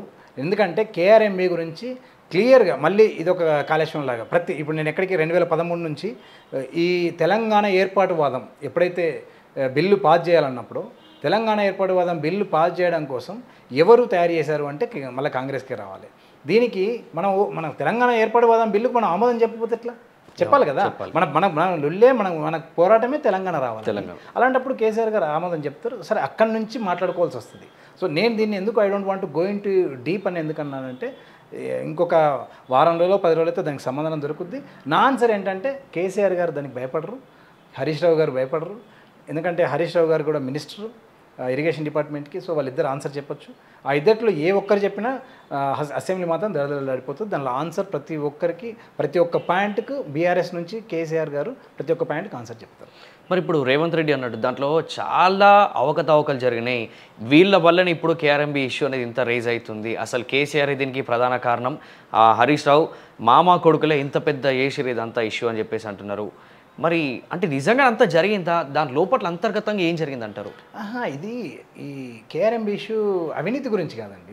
దీన్ని కేంద్రానికి వెళ్ళిపోతే అదే కేఆర్ఎంబి బోర్డుకి వెళ్ళిపోతే ఆంధ్రాకు ఫాయిదా అవుతుంది, లాభం అవుతుంది అని చెప్పి వద్దు అనేది ఇప్పుడు బీఆర్ఎస్ వాదన. వాళ్ళు సరే అది మీరే చేశారు కదా అని వాళ్ళ వాదన. అందులో వాళ్ళు ఎవరికి గెలుస్తారు, ఎవరిని మాటలతో కానీ చేతులతో కానీ ప్రూఫ్లతో కానీ ఎవరిని గెలుస్తారు అనేది ముందు రాబోయే రోజుల్లో దానికోసం ఇప్పుడు అసెంబ్లీయే ఒక మనకి సొల్యూషన్ అంటారు. ఖచ్చితంగా ఈ 48 గంటల వాదన అనేది అన్నారు కదా, సో మరి ఆ వాదన కూడా ఎలా ఉండబోతుంది? అంటే కేసీఆర్ గారి దగ్గర నుంచి ఆన్సర్ రావచ్చు అంటారా, లేకపోతే మన హరీష్ రావు దగ్గర నుంచి రావచ్చు అంటారా? 100% కేసీఆర్ వస్తారండి. కేసీఆర్ రావాల్సిందే. కేసీఆర్ వస్తే ఏం మాట్లాడతారు, ఇది ఒకటే విషయం కాదు, చాలా విషయాలు మాట్లాడేది ఉంది, వాటన్నిటికీ ఆన్సర్ చేసేది ఉంది. సో కేసీఆర్ గారు వస్తారు, ఆ ఆన్సర్ ఇస్తారని మేము అనుకుంటున్నాం. ఇప్పటివరకు చూసుకుంటే కనుక అసెంబ్లీ సమావేశాలు మనం చూస్తే కేటీఆర్ కంప్లీట్గా టేక్ ఓవర్ చేసినట్టుగా మనం చూసాం. అప్పుడే అసలు ఎక్కడ కూడా అంటే తగ్గలేదన్నట్టు అనిపించింది. దానికి వీళ్ళు ఇప్పుడు రేవంత్ రెడ్డి టీం నుంచి కూడా కంప్లీట్గా వాదోపాదాలు గట్టిగా జరిగినాయి. కానీ ఇప్పుడు కేసీఆర్ వచ్చి గట్టిగా మాట్లాడితే రేవంత్ రెడ్డి ఊరుకుంటాడు? రేవంత్ రెడ్డి కూడా మాట్లాడతాడు కదా. మాట్లాడినాయండి. ఇప్పుడు గట్టిగా మాట్లాడితే మల్ల యుద్ధం కాదు కదా జరగబోయేది. వాళ్ళ ఛాలెంజ్ ఏంది? వాళ్ళు ఒక ఛాలెంజ్ అనేది కేఆర్ఎంబి ఒక ఇష్యూ గురించే కాదు. సరే, ఎందుకంటే అదొక ఇప్పుడు ఏదైనా మల్ల యుద్ధం లాగా కొట్టుకునే పరిస్థితి కాదు కదండి. అక్కడ ప్రతి ఒక్క సబ్జెక్ట్ మీద మాట్లాడుకోవాల్సింది, చర్చ జరగాల్సిందే. చాలా అవినీతులు అంటున్నారు. కాంగ్రెస్ ప్రభుత్వం వచ్చింది, మేము అన్నిట్లో ఇప్పుడు టీఎస్పీఎస్సీ అవకతవకలేని వాటి మీద ఎంక్వైరీ చేసామన్నారు. అక్కడ కాళేశ్వరం అవకతవకలేని వాటి మీద ఎంక్వైరీ చేసామన్నారు. ఇప్పుడు కేఆర్ఎంబి గురించి కూడా మనం మాట్లాడదామన్నారు. సరే చూద్దాం. ఇప్పుడు మనం కూడా ఇంతసేపు డిస్కషన్ దీన్ని అవసరం లేదని నేను అనుకుంటాను. ఎందుకంటే ఎలాగైనా ఛాలెంజ్ చేశారు, ఆయన యాక్సెప్ట్ చేసి వస్తారా, వాళ్ళ తరపు నుంచి ఏ ప్రతినిధిని పంపించి ఆన్సర్ చేపిస్తారు. మనకు కావాల్సింది ఆన్సర్. సో అది టైమే చెప్తుందని అనుకుంటున్నాను. ఓవరాల్ ఇప్పుడు చూస్తే 60 రోజుల కాంగ్రెస్ పాలన మీకు అసలు ఎలా అనిపించింది? 60 రోజుల కాంగ్రెస్ పాలన చూస్తే మీరు సాటిస్ఫైడ్గా లేరా? నేను ఇది టూ ఎర్లీ టు జడ్జ్ అండి. ఎందుకంటే 50-60 రోజుల్లోనే మొత్తం ఇప్పుడు 10 ఏళ్ళ నుంచి బీఆర్ఎస్ ఉంది. ఇప్పుడు నేను ఏదైనా మాట్లాడితే 10 ఏళ్ళ నుంచి బీఆర్ఎస్ ఉంది, మీరేం చేశారా, 50 రోజులు కాలే నువ్వు ఎందుకు మాట్లాడుతున్నావు అనేది వస్తుంది. So I don't want that type of criticism because it is too early to judge. So నేను ఇంత తొందరగా జడ్జ్ చేయడం కాదు, కానీ కాకపోతే అయిన 60 రోజుల్లో 6 గ్యారంటీలకు అమలు అని చెప్పి అన్నారు. అందులో 2 గ్యారంటీలు అమలైనవి, ఇంకోటి 2 కాబోతున్నాయి. 2 గ్యారంటీలు అమలైనవి అని మీరు కూడా అంటున్నారు. కానీ 2 గ్యారంటీలు కాదు. ఎందుకంటే చూడండి, మీరు అనేశారు ఇదే నేను అనేది. ఇప్పుడు జనాలు 2 గ్యారంటీలు అయిపోయినా, 2 కాదు, అక్కడ 6 గ్యారంటీల్లో 13-14 సబ్బులు ఉన్నాయి. మరి ఇప్పుడు మహాలక్ష్మి పథకంలో ఒకటి ఫ్రీ బస్ అని పెట్టిండు, అది కాదు కదా. ఇప్పుడు మహాలక్ష్మి పథకంలోనే ఇప్పుడు అది గ్యాస్ అని అందులో సబ్బులు ఉన్నాయి. సో అవి కూడా కావాలి. మరి ఇంకో 2 ఈ అసెంబ్లీ సమావేశాల్లో ఇంకో 2 కూడా చేస్తామన్నారు. మరి అవి ఎలా చేస్తారో చూడాలి. బట్ నా పర్సనల్గా మాత్రం ఆటో డ్రైవర్లు చాలా ఇబ్బందులు పడుతున్నారు. ఈ 60 రోజుల పాలనలో మొన్న కుమారి అంటే అని ఒకరోజు ఏదో ప్రాబ్లం అయింది ఆవిడ. అది అక్కడ జనాలు ఎక్కువైపోయేసరికి ట్రాఫిక్ ఇష్యూ వచ్చిందని ఆవిడ అది వాళ్ళు తీసుకుపోవడం, వెహికల్ని తీసుకుపోవడం, నెక్స్ట్ డేనే సీఎం గారు ఒక ఇండిపెండెంట్ మహిళ, ఆవిడ ఇండివిజువల్ ప్రాపర్టీ తీసుకుపోతే సీఎం గారు రేవంత్ రెడ్డి గారు స్పందించిళ్ళు. I'm happy for that. కానీ ఇక్కడ 30 రోజుల నుంచి హైకోర్టుకు 100 ఎకరాలు కేటాయిస్తామని చెప్పి ఆచార్య ఇప్పుడు రాజేంద్ర నగర్ యూనివర్సిటీలో అగ్రికల్చర్ యూనివర్సిటీలో అక్కడ వాళ్ళు అజిటేషన్ చేస్తున్నారు. మరి ఎందుకు మీరు మాట్లాడట్లేదు నాకు అర్థం కాలేదు. ఇక్కడ కుమారి ఆంటీ షాప్ ఆమె అది మెస్ అది ఏంటి షాప్ గురించి ఒక్క రోజులోనే రియాక్ట్ అయినరు.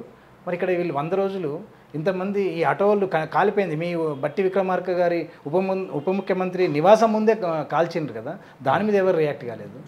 ఈ అగ్రికల్చర్ యూనివర్సిటీ గురించి 100 ఎకరాల్లో కట్టద్దు, మాకు ఇక్కడ చాలా అవసరం. అగ్రికల్చర్ యూనివర్సిటీ అంటే ఫ్లోరల్ ప్రతి ఒక్క దానికి అవసరం కదండి. సో ఆ స్పేస్ కాదు ఇంకెక్కడైనా చూసుకో. వాళ్ళు మాకు ఎక్కడ కట్టద్దు అని అంటలేరు, వాళ్ళు కట్టడానికి వ్యతిరేకం కాదు, అక్కడ కట్టద్దు అని చెప్పి వ్యతిరేకిస్తున్నారు. దాని మీద ఎవరు మాట్లాడలేదు. కొన్ని రేవంత్ రెడ్డి మాట్లాడాలనట్లా, ఇంకెవరైనా మాట్లాడచ్చు. మరి ఎందుకు వాళ్ళు స్టాండ్ తీసుకోవట్లేదు? అంతేందుకు మొన్న ఎమ్మెల్సీ అయ్యండి వెంకట్ బల్మూరి గారు. ఆయన ఇదే గ్రూప్ 1 ఎగ్జామ్స్ పోస్ట్పోన్ చేయడంలో ఎగ్జామ్స్ను పిటిషన్ వేసిండు కోర్టులో విద్యార్థుల తరఫున. సరే, వెంకట్ బల్మూరి ఒక యువ నాయకుడిగా, ఒక విద్యార్థి నుంచి ఎన్ఎస్యూ నాయకుడిగా నాకు ఇష్టం. ఎందుకంటే అలాంటి వాళ్ళు రావాలి రాజకీయంలోకి.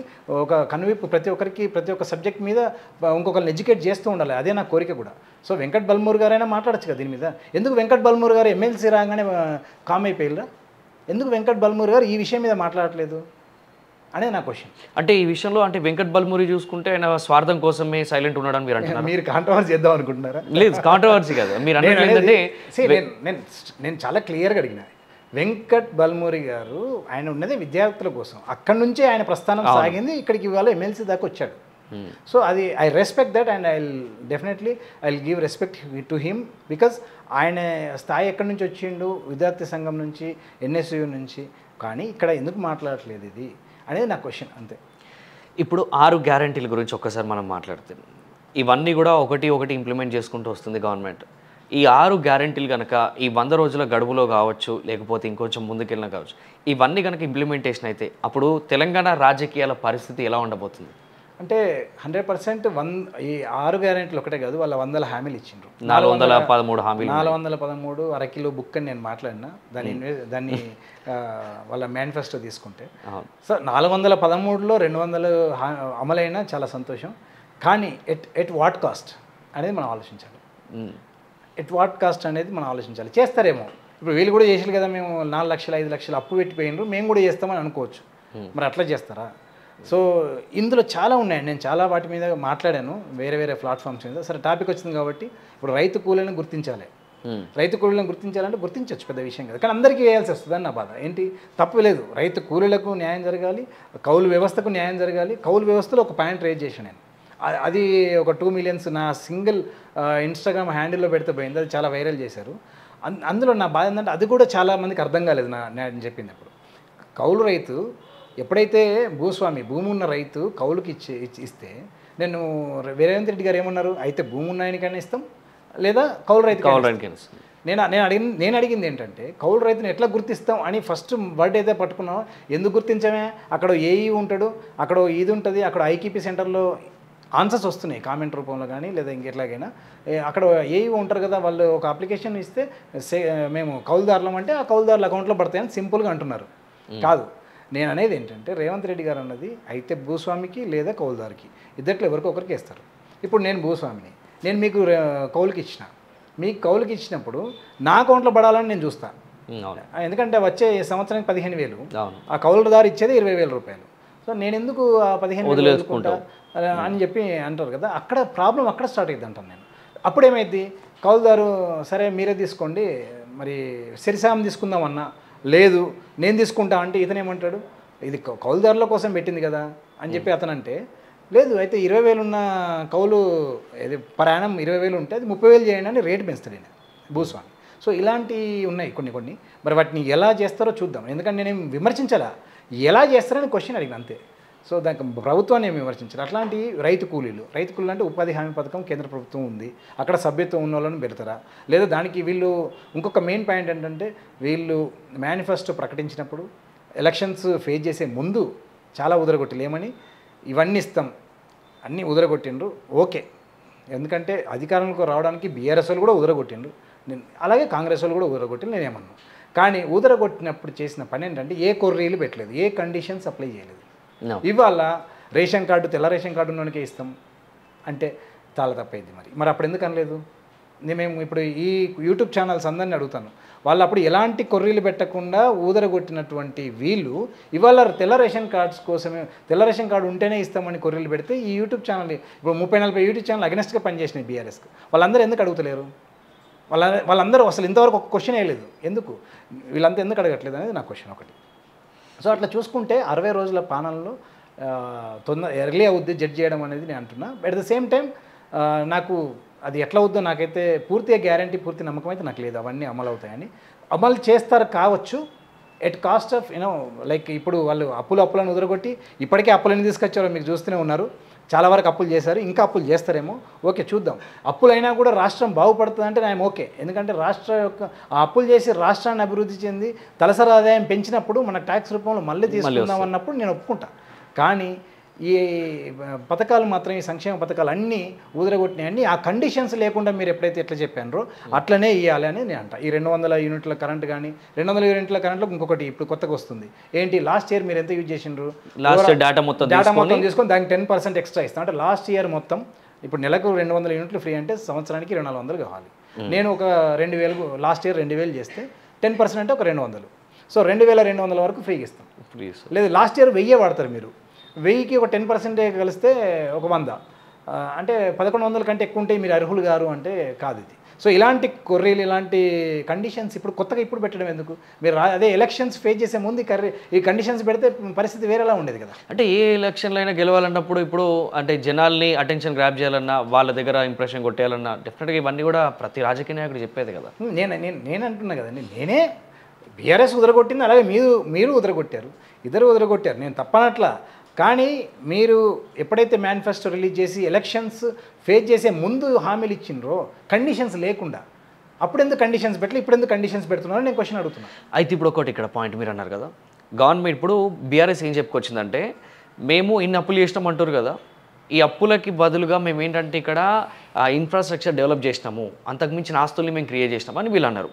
సో ఇప్పుడు ఇదే ఒకవేళ అన్ని అమలు చేసుకుంటూ వెళ్తే 6 గ్యారెంటీలు అమలు చేసుకుంటూ వెళ్ళినప్పుడు వాళ్ళు ఏమైందంటే అప్పు ఇంక్రీజ్ అయిపోతుంది ఆటోమేటిక్గా.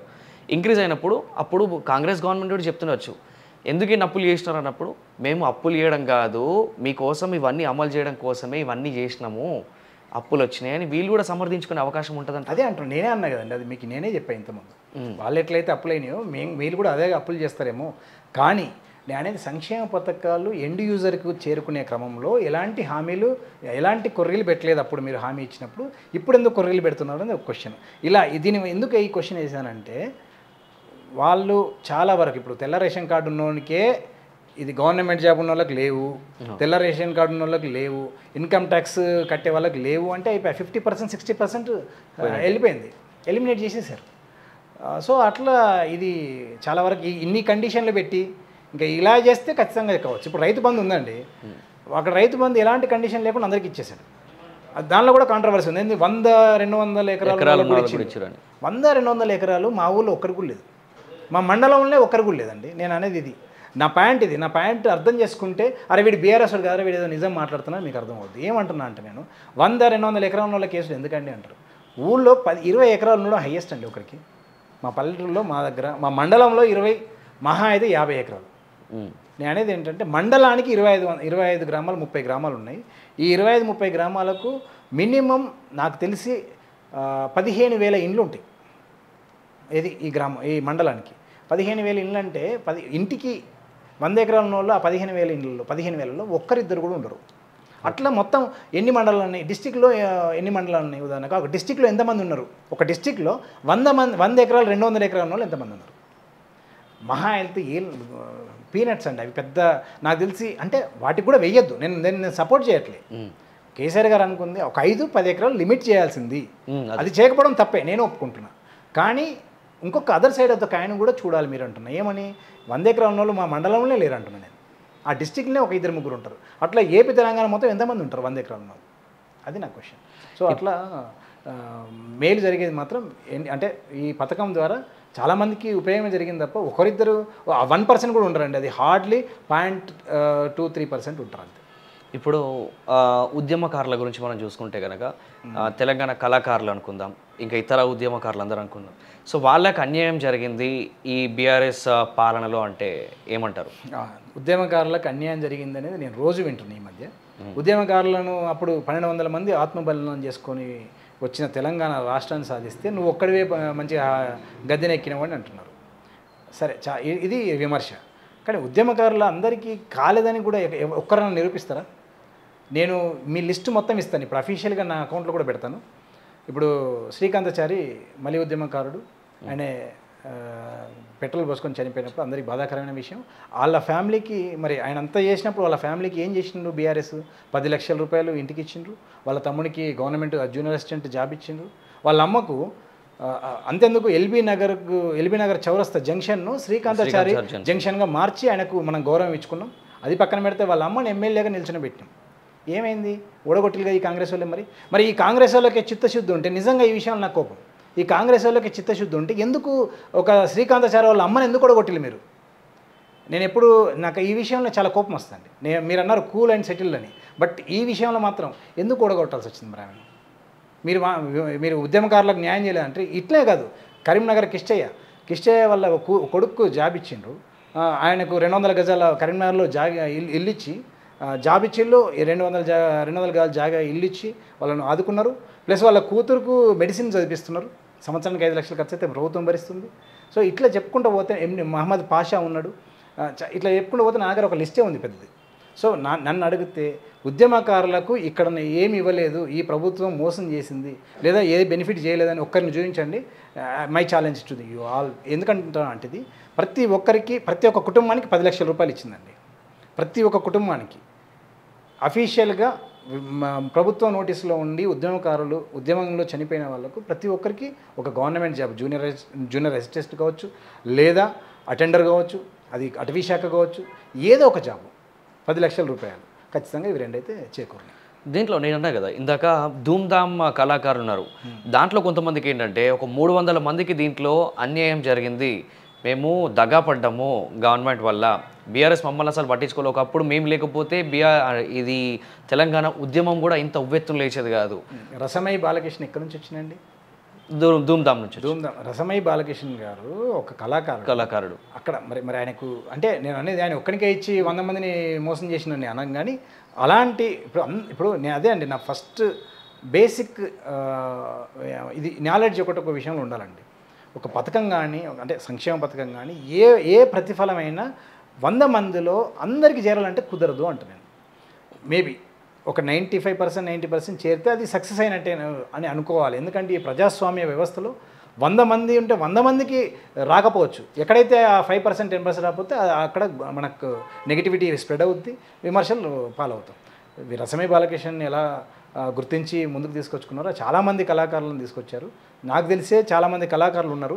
కాకపోతే ఈ మాటలో నేను ఒప్పుకుంటా, కొంతవరకు కళాకారులు మాత్రం వాళ్ళకి ఏమీ కాలేదని నా దగ్గర పర్సనల్ కూడా అన్న వాళ్ళు కూడా ఉన్నారు. సో వాళ్ళకి ఇవాళ కాకపోతే రేపైనా మరి ఈ కాంగ్రెస్ గవర్నమెంట్ అయినా మనం చేస్తూ చూద్దాం. అంటే ఇప్పుడు ఒక రకంగా మనం చూసుకుంటే ప్రజావాణి కార్యక్రమం అనేది మాకు ఎప్పుడు కనిపిస్తుంది. ఎందుకు కనిపిస్తుంది అంటే మేము అక్కడికి వెళ్తున్న ప్రతిసారి కూడా చాలామంది చెప్తుంటారు, అసలు పోయిన ప్రభుత్వం చేసిన అన్యాయాలు చాలా ఎక్కువ ఉన్నాయి, వాటి వల్ల మేము మోసపోయాము. ఒకటి కొంతమంది ల్యాండ్ ఇష్యూ కావచ్చు, కొంతమందికి ఇలాగే ఉద్యోగాల ఇష్యూ కావచ్చు, రెగ్యులరైజేషన్ కావచ్చు, కాంట్రాక్ట్ ఉద్యోగుల విషయంలో అయితే అసలు మొండి చేయి చూపించింది బీఆర్ఎస్ ప్రభుత్వం అని మాట్లాడుతున్నారు. అది ఎంతవరకు? నేను మళ్ళీ ఇప్పటిదాకా మాట్లాడిందే మళ్ళీ చెప్పాలండి. ఏంటంటే ఇప్పుడు 100 మందిలో 2-3% ఏదైతే అవుతున్నదో వాళ్ళు కామెంట్లు పెట్టేవాళ్ళైనా కావచ్చు, వాళ్ళకి ఆ ఛాన్స్ లేక కామెంట్ పెట్టకుండా ఇలా ప్రజావాణి దగ్గరికైనా రావచ్చు, మొరబెట్టుకోవచ్చు. నేను అనేది అంటే 100లో 90-95 మంది బాగానే ఉన్నారు, కానీ ఎవరికైతే రాలేదో వాళ్ళు ప్రజావాణి దగ్గర కనబడతారు. ఇప్పుడు 4.5 కోట్ల మంది అయితే కనబడతలేరు కదా మీకు, అక్కడ కనబడేది మీకు 2-3 కనబడతారు. ఎవరికైనా గవర్నమెంట్లో వ్యతిరేకమో లేకపోతే అది నిజంగా అన్యాయం కూడా జరిగి ఉండొచ్చు, నేను కాదు అన్నాను అట్లా, కానీ అందరికీ ప్రతిఫలం అందాలంటే కాదు. ఈ ప్రభుత్వమే కాదండి, కాంగ్రెస్ ప్రభుత్వంతో కూడా కాదు. సో ఆ ఒక 2-3%కు కాకపోతే వాళ్ళను కాంగ్రెస్ ప్రభుత్వాన్ని విమర్శించాలని ఊరుకోను.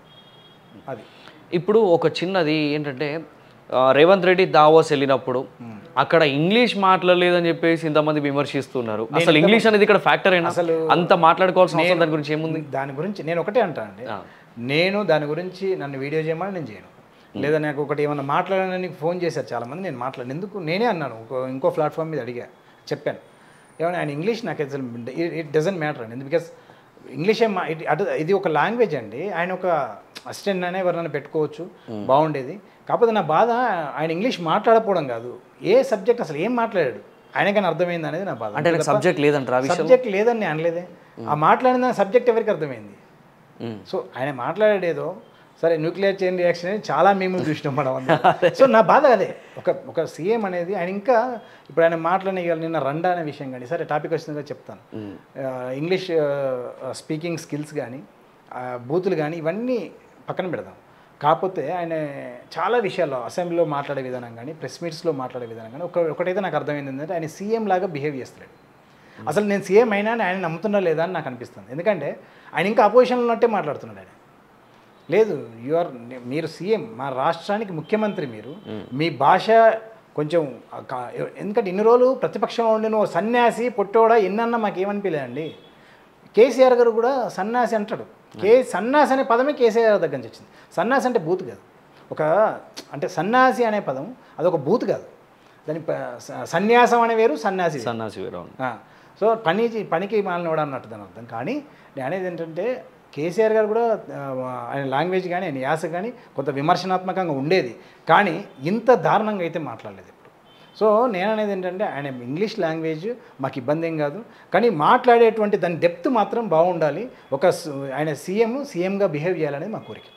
ఇప్పుడు ఇదే ధోరణి కనుక ఒకవేళ రేవంత్ రెడ్డి కంటిన్యూ చేస్తే ఏమైనా కొంచెం నెగిటివ్ అయ్యే ఛాన్స్ ఉందా రేవంత్ రెడ్డి? 100%. ఆయన సెల్ఫ్ గోల్ వేసుకున్నాడు మొన్ననే, ఆయనకు అర్థం కావట్లేదు. అంటే ఆయన 100% సెల్ఫ్ గోల్ వేసుకున్నాడు. ఒకటి, ఆయన రండా అనే పదం యూజ్ చేసినందుకు బాధ కాదు, ఆయన ఏ కంటెక్స్ట్లో ఆయన ఆ పదం వాడాల్సి వచ్చిందని ఆత్మవిమర్శ చేసుకోవాలి. ఒకటి, అక్కడ పెద్ద ఆ కంటెక్స్ట్లో అంత టెంప్ట్ అయ్యి అంత అడ్రినలిన్ పంపు చేసుకొని ఆ మాటలు అనాల్సింది కాదు.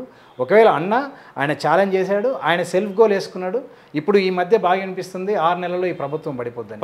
వాస్తవంగా 10 to 20% people has been already changed. వాళ్ళ మైండ్ సెట్ చేంజ్ అవుతున్నాయి. బీఆర్ఎస్ క్యాడర్ ఎట్లా ఉందో పటిష్టంగా అట్లే ఉంటుంది. ఇప్పుడు కాంగ్రెస్కి ఎవరైతే ఓటేషన్లో నాకే అన్నారండి ఎంతోమంది, నేను అనవసరంగా ఓటేసినామని నాతో అన్నారు. ఇప్పుడు ఏం చెప్పినా అయినా బీఆర్ఎస్ సపోర్ట్ అనుకోవచ్చు, I don't care, but still చాలామంది అంటున్నారు. నా first video December 6th, 5th నేను రిలీజ్ చేసినటువంటి కేసీఆర్ నీకు ఇది కావాల్సిందే, నువ్వు ఓడాల్సిందే వీడియోకే కొన్ని వందల వేల మంది అన్నారు. మేము నిజమేనండి, ఇవన్నీ మీరు మాట్లాడుతుంటే అర్థమవుతుంది, బాధ మా కళ్ళకు నీళ్ళు వస్తున్నాయి. అసలు అనవసరంగా ఏదో మార్పు కోసం మా లోకల్ ఎమ్మెల్యే ఓడిపోవాలని వేసినామండి. మేము కేసీఆర్ సార్ ఓడిపోతారని వేయలేదు, మాకు లోకల్ ఎమ్మెల్యే ఓడకూడదాం అనుకున్నాం. ఇదే మొత్తం స్ప్రెడ్ అయింది స్టేట్ అంతా. సో నేను అనేది ఏంటంటే ఆ ఒక్క వీడియోతోనే చేంజ్ అయ్యిద్ది, నేను ఏం చేసిన వీడియోతోనే గవర్నమెంట్ పడిపోద్ది అని అనట్లేదు. నేను అనేది ఏంటంటే కొంత బీఆర్ఎస్ క్యాడర్ ఎంత పటిష్టంగా ఉందో కాంగ్రెస్ క్యాడర్ కూడా అంతే పటిష్టం, నేను తప్పు పడుతున్నాను. కానీ ఆ క్యాడర్లో ఎవరైతే వీళ్ళు సమంగా ఉన్నా, ఎవరైతే ఎటు క్యాడర్ గాను వేసినారు చూడండి వాళ్ళు మారుతున్నారు. వాళ్ళు బీఆర్ఎస్కి వస్తారని నేను అంటలేను, వాళ్ళు ఖచ్చితంగా ఈ కాంగ్రెస్ ప్రభుత్వం పడిపోయినా ఆశ్చర్యం లేదు అని వాళ్ళే అంటున్నారు, నేను కూడా నమ్ముతున్నాను. మీరు నిజంగా చెప్పండి, మీరు ఈ గవర్నమెంట్ పడిపోతుంది మీరు అనుకుంటున్నారు? 100%. అంటే ఎంత 100% నేను ఎందుకంటే ఎంత డ్యూరేషన్ ఉంటుంది అనుకుంటున్నాను? ఇంతకుముందే అన్నా నేను, it is too early to judge about the government అని. ఎందుకు ఇంత తొందరగానే జడ్జ్ చేయొద్దు అని అంట.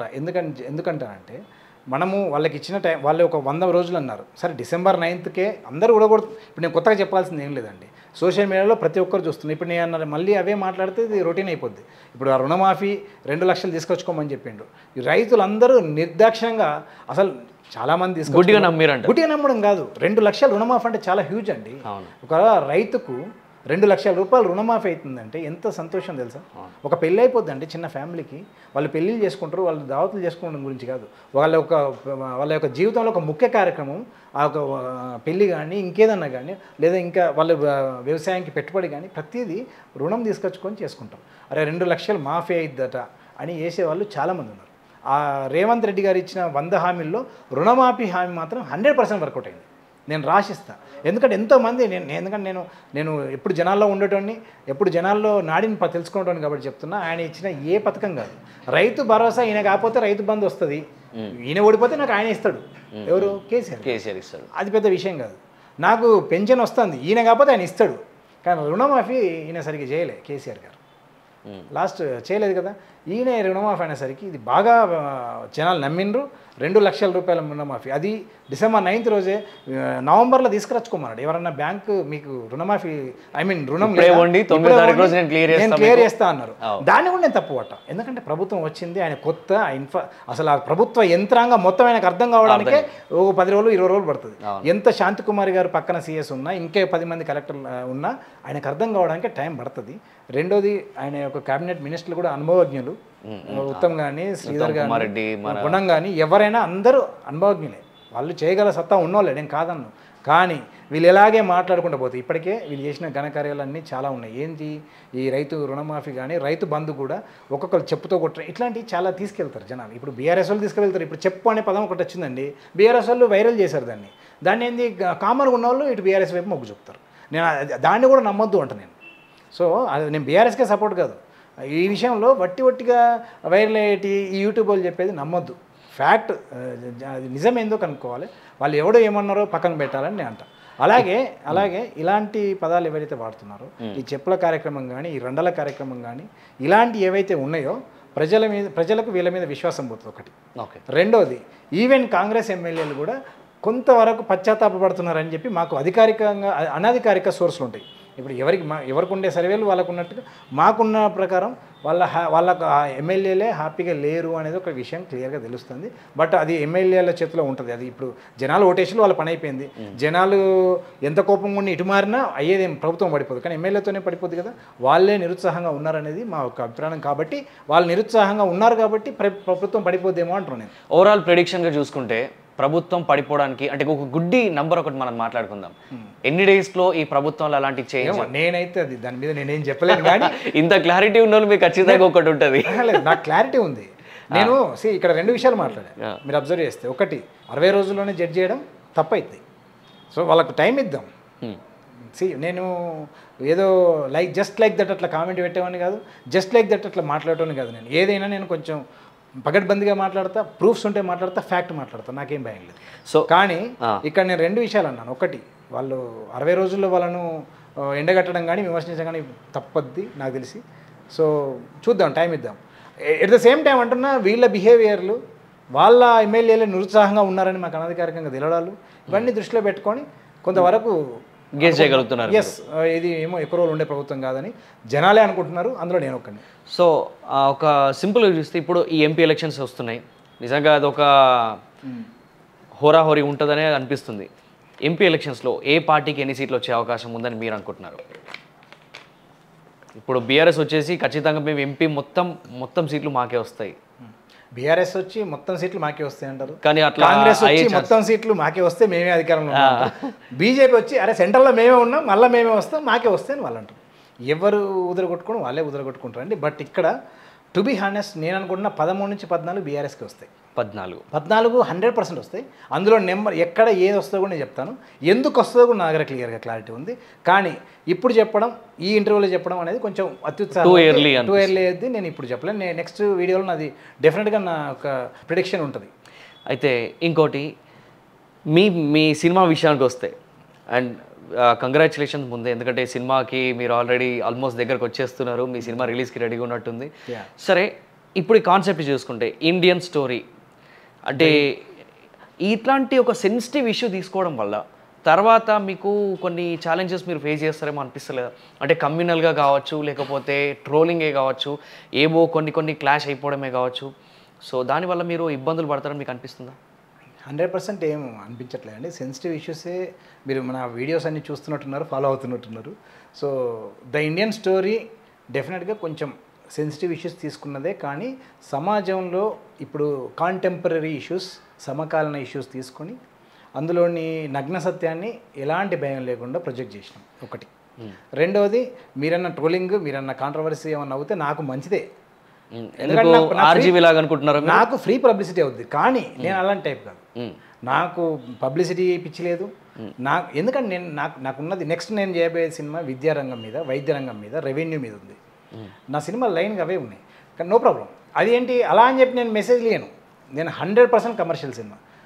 మీరు you don't even expect that అరే ఇలాంటి సినిమాలు చేశారు ఈయన చూస్తే ఏదో టీచింగ్ ఇచ్చి ఏదో మెసేజ్ ఇద్దామని అనుకుంటారు అంతే. ఎందుకంటే ఏదైనా తుఫాన్ వచ్చే ముందు చాలా ప్రశాంతంగా ఉంటుంది. నేను కూడా ఎలాంటి అలర్ లేకుండా ఇలా సింపుల్గానే, మాకు ఎలాంటి సపోర్ట్ లేదు బ్యాక్ ఎండ్. నేను ఒక రైతు కుటుంబం నుంచి వచ్చిన ఒక ఓన్లీ థింగ్, నాకు ప్యాషన్, నేను చదువుకున్న చదువు వేరు, నేను ఎంచుకున్న రంగం వేరు, నాకున్న ఇంట్రెస్ట్ వేరు. ఇలా చాలా రంగాల్లో ఉండి ఒక ద ఇండియన్ స్టోరీ ఎప్పుడైతే మాకు రాజశేఖర రెడ్డి డైరెక్టర్ గారు కథ చెప్పారో, నేను కూడా ఒక రచయితనే కాబట్టి నేను రాస్తూనే ఉంటాను కాబట్టి ఇద్దరం కలిసి దాన్ని చాలా డెవలప్ చేసాం. సో ఈ సినిమా విషయంలో ఎలాంటి ఒడిదుడుకులు వచ్చినా మీరు ఫేస్ చేయడానికి రెడీగా ఉన్నారు? 100% రెడీగా ఉన్నా. ఎలాంటి ఒడిదుడుకులు రావు. వచ్చిన అవి 1-2 మేము ఎక్స్పెక్ట్ చేస్తున్నాం, 1-2 వర్గాల నుంచి వస్తుంది. వచ్చినా అది నిజమే చూపెడుతున్నాం. అరే ఇది ఇట్లా జరుగుతుందని వాళ్ళే రియలైజ్ అవుతారు. రేపొద్దున జనాలే అంటారు, ద ఇండియన్ స్టోరీ సినిమాని మీరు ఎందుకు అబ్జెక్ట్ చేస్తున్నారు, దే సెడ్ ద ట్రూత్ అంటారు. ఎస్, అంటే ఇప్పుడు సినిమా స్టోరీ అంటే ఆ టైటిల్ చూస్తే ద కేరళ స్టోరీ అనే టైటిల్కి కొంచెం బాగా కనెక్టింగ్ అని ఉన్నట్టుంది. అంటే ద ఇండియన్ ప్లాన్ చేస్తున్నారా? నేను చెప్పనా, పబ్లిసిటీ కోసం ద కేరళ స్టోరీ ఏదైతే ఉందో సినిమా, అది చూసే ద ఇండియన్ స్టోరీని పెట్టామండి మేము. 100%. మీరు ఏదో ఇండైరెక్ట్గా డైరెక్ట్ నేనే ఆన్సర్ చెప్తాను. ద కేరళ స్టోరీ లాగా అనిపిస్తుందని మీరు ఏదో ఏమంటారు దాన్ని, మాస్క్ వేసుకొని మీరు అడిగారు. నేను మాస్క్ తీసేసి ఓపెన్గా నేను చెప్తా, ద కేరళ స్టోరీ చూసి నచ్చి, కేరళ స్టోరీ ఏంటంటే ఆ కేరళ రాష్ట్రంలో జరిగిన ఒక సంఘటన తీసుకొని వాళ్ళు సినిమా చేశారు. నేనేం చేస్తున్నా అంటే ఇండియా మొత్తం జరుగుతుందిరా ఇదే వ్యవస్థ, ఇండియా మొత్తం ఈ ఈ యొక్క నేను తీసిన నగ్న సత్యాలు ఏదైతే ఉందో, మేము తీసిన అంశాలు ఏదైతే టచ్ చేసామో అవి ఇండియా మొత్తం అవే జరుగుతున్నాయి. కాబట్టి ద ఇండియన్ స్టోరీ అని మేము టైటిల్ పెట్టినాం. ఫైనల్గా చూసుకుంటే ఇప్పుడు ఆల్మోస్ట్ చాలామంది కొంతమంది పెద్దల విషయం చూసుకుందాం. బీఆర్ఎస్ గవర్నమెంట్ ఉన్నప్పుడు సినీ పెద్దలు కావచ్చు, కొంతమంది సినీ ప్రముఖులు కావచ్చు, వీళ్ళందరూ కూడా బీఆర్ఎస్కి సన్నిహితంగా ఉండి ఒక్కసారిగా ఇప్పుడు కాంగ్రెస్ పార్టీ గవర్నమెంట్ ఫామ్ చేసరికి కాంగ్రెస్ పార్టీకి సన్నిహితంగా మారుతున్న వాళ్ళని చూస్తున్నాం. అంటే ఆల్మోస్ట్ వాళ్ళందరూ కూడా కన్వర్ట్ అయ్యి వీళ్ళ ఈ ట్రాక్లో ఉన్నారు.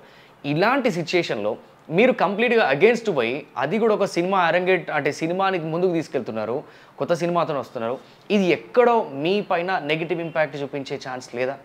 ఎందుకు నెగిటివ్ అంటే ఇప్పుడు మీరు అడిగిన దానికి చెప్పాలంటే నేను అధికారంలో ఉన్న వాళ్ళతో పోవాలంటారా ఎట్లా అండి? అధికారం ఉన్న వాళ్ళతో పోవాలని కాదు, అంటే ఇప్పుడున్న సిచ్యుయేషన్స్లో ఒక సెన్సిటివ్ ఇష్యూని మీరు తీసుకెళ్దాం అనుకుంటున్నారు. అటు అదొక కాంట్రవర్సీ టైప్ అనిపిస్తుంది. మళ్ళీ ఇప్పుడు ఆల్మోస్ట్ ఒక సెన్సేషన్నే మీరు క్రియేట్ చేస్తూ ఉన్నారు మీ ఈ బీఆర్ఎస్ ప్రభుత్వం గురించి మాట్లాడడం. మరి ఎక్కడో కొంచెం మీకు డిస్టర్బెన్స్ క్రియేట్ అవుతుంది అనిపిస్తుంది. లేదండి, అస్సలు దేనికి భయం కానీ నాకు ఎలాంటి భయం లేదు. ఎందుకంటే మనం ఉంది ప్రజాస్వామ్యంలో. మనం ఈ డెమోక్రటిక్ కంట్రీలో ఫ్రీడమ్ ఆఫ్ స్పీచ్ ఎంత ఉందో మనం చెప్పాలనుకున్నది నేను ఖచ్చితంగా చెప్తున్నాను. ఒకవేళ కొంతమందికి నచ్చకపోయినా దానికి ఆన్సర్ చేసే సత్తా నాలో ఉంది. రెండోది మీరు అన్నదానికి ఫస్ట్ క్వశ్చన్కి ఆన్సర్, అధికారంలో ఉన్న కాంగ్రెస్ను ఎదిరించి మీరు పోతున్నారో లేదా వాళ్ళని ఎక్కడ నేనేం విమర్శించలేదు. కానీ విమర్శించే టైం వస్తే డెఫినెట్గా విమర్శిస్తా, భయం ఏం పడలేదు. ఇప్పటిదాకా అవసరం రాలేదు. రెండోది బీఆర్ఎస్కు సపోర్ట్గా మాట్లాడిన చాలామంది సినీ పెద్దలు వాళ్ళంతా కాంగ్రెస్ వైపు అంటే వాళ్ళతో కలుస్తున్నారని అన్నారు. బట్ నాకైతే అలాంటి మనకు అంత అవసరమూ లేదు అని నాకు అనిపిస్తుంది. చూద్దాం ఎట్లా అవుద్దో. మీ సినిమా 100% సక్సెస్ అవ్వాలని మీరు ఇంకొక విషయం ఇందులో నేను ఒక విషయం చెప్పాలనుకున్నాను. ఇప్పుడు మీరు అభిమానం ఉన్నప్పుడు ఎంత దూరమైనా వెళ్తామండి. ఇప్పుడు నేను అధికారంలో ఉంది కాంగ్రెస్ కదా అని చెప్పి కాదు. ఇప్పుడు బీఆర్ఎస్ను నేను బాగా అభిమానించిన కేసీఆర్ గారిని ముఖ్యంగా. సో నేనే కాదు, నా ఫ్రెండ్ ఇటలీలో యుఎస్లో ఉంటాడు. సో వాంది పక్కకు పెడదాం. ఇంకొక ఫ్రెండ్ కెనడాలో వ్యాంకోవర్లో ఉంటాడు, సాయి అని చెప్పి. సాయి నెలకు 15 లక్షలు సంపాదిస్తాడు. అతను అన్నాడు, అరే నేను వస్తున్నా ఇండియాకి, ఇంకా ఎంపీ ఎలక్షన్స్ వరకు నేను వస్తా, ఇద్దరం కలిసి ఇంకా పోరాడదాం, బీఆర్ఎస్ను ఎట్టి పరిస్థితులు ఈసారి రావాలి అంటే నెలకు 15 లక్షల జీతం వచ్చే నా ఫ్రెండ్ మన ఇద్దరం కలిసి ఏదో ఒకటి చేద్దాం రాజ్, నేను వస్తున్నా, ఈ ఫిబ్రవరి 15th నేను ఇండియా దిగుతా అని చెప్పింది. ఎందుకు అవసరం అని, ఇక్కడ ఉన్నాగా మేము ఏదో చేస్తాం మా ప్రయత్నం, అటు సినిమా నడుస్తుంది ఇటు రాజకీయం ఏదో ఒకటి చేస్తాం, నీకు ఎందుకు అంత దూరం అని మేము అన్నాం. వాడు వినలే, 15th దిగుతున్నాడు. అంటే 6 నెలలు ఇక్కడే ఉందామని ఫిక్స్ అయ్యి, ఇక్కడ మాకు ఒక ఆఫీస్ ఉంది, ఆ ఆఫీస్లో మనం ఒక వార్ రూమ్ క్రియేట్ చేసుకుందాం, మనం అసలు జనాల్లోకి ఫ్యాక్ట్ తీసుకెళ్ళాలి, మనం నీలాంటి వాయిస్ ఎలాగో నీ వాయిస్ ముందుకెళ్తుంది, నీకు సపోర్ట్గా మేము వస్తాం అని చెప్పి నా ఫ్రెండ్. అంటే ఇప్పుడు మీరు అడిగిన దానికి నా ఆన్సర్ ఏంటంటే, నేను అనేది ఇక్కడ నేను అధికారం ఉందని ఒక దిక్కు జంపడం కానీ అభిమానం ఉన్న దాంతోనే లైఫ్ లాంగ్ ఉండడం అనేది ఒక ముఖ్యం. అంటే ఇప్పుడు చూస్తే మీరు ఏంటంటే ఎంపీ ఎలక్షన్స్ని మీరు గట్టి టార్గెట్ పెట్టుకున్నట్టు 100% బీఆర్ఎస్ని గెలిపించాలని మీరు ప్లాన్. డౌటే లేదు, 100%, అందులో అసలు డౌటే లేదు. నా వరకు సాధ్యమైనంత హెల్ప్ నేను బీఆర్ఎస్కి చేస్తాను. అండ్ నా వరకు ఫ్యాక్ట్స్ని ఏదైతే వీళ్ళు ఊదరగొడుతున్నారో యూట్యూబ్ వాళ్ళు, చాలా వరకు ఫ్యాక్ట్స్ నేను తీసుకెళ్ళిన. చాలామంది రియలైజ్ అవుతున్నారు, అరే రాజ్ భీమిరెడ్డి చెప్తున్నాడు, నా వీడియో వస్తుందంటే సార్ ఇంకా వీడియో రావట్లేదని చెప్పి నాకు మెసేజ్ పెడుతున్నారు ఈ మధ్య. అంటే నేను ఇంతకుముందు 2 నెలల క్రితం వరకు నేను ఎవరికి తెలియదు. I'm zero. ఐ డెఫినెట్లీ నాకు కిరీటం ఏం కింద పడదు నేను చెప్పుకుంటే. I was zero but not now. But ఇప్పుడు కొంతమంది వాళ్ళే ఫోన్ చేస్తారు, సార్ ఒక వీడియో పెట్టండి, ఏదో వీడియో కోసం వెయిట్ చేస్తున్నాం అంటారు. అంటే అక్కడ నేను నెగ్గినట్టే. ఏంటి, నేను మాట్లాడేది వాళ్ళకు ఒక నమ్మకం ఉంది, కొంతమంది మారుతున్నారు. ఈవెన్ కాంగ్రెస్ ఓటేసిన వాళ్ళు కూడా నాకు అందులో బూతులు మాట్లాడిన వాళ్ళు నా పర్సనల్ మెసేజ్కి వచ్చి సారీ చెప్పి నాకు ఇప్పుడు మంచి ఫ్రెండ్స్ అయ్యారు. సో దట్ ఈస్ మీ. అంటే చేంజ్ అనేది కనబడుతుంది, క్లియర్గా కనబడుతుంది. బికాజ్ నేను చాలా కల్మషం లేని మనిషినండి. నాకేం కొంతమంది అన్నారు, నువ్వు స్వయం ప్రకటిత, ఎవరో నేను మొన్న ఒక కామెంట్ విన్నాను, నువ్వు స్వయం ప్రకటిత సెలబ్రిటీవి, స్వయం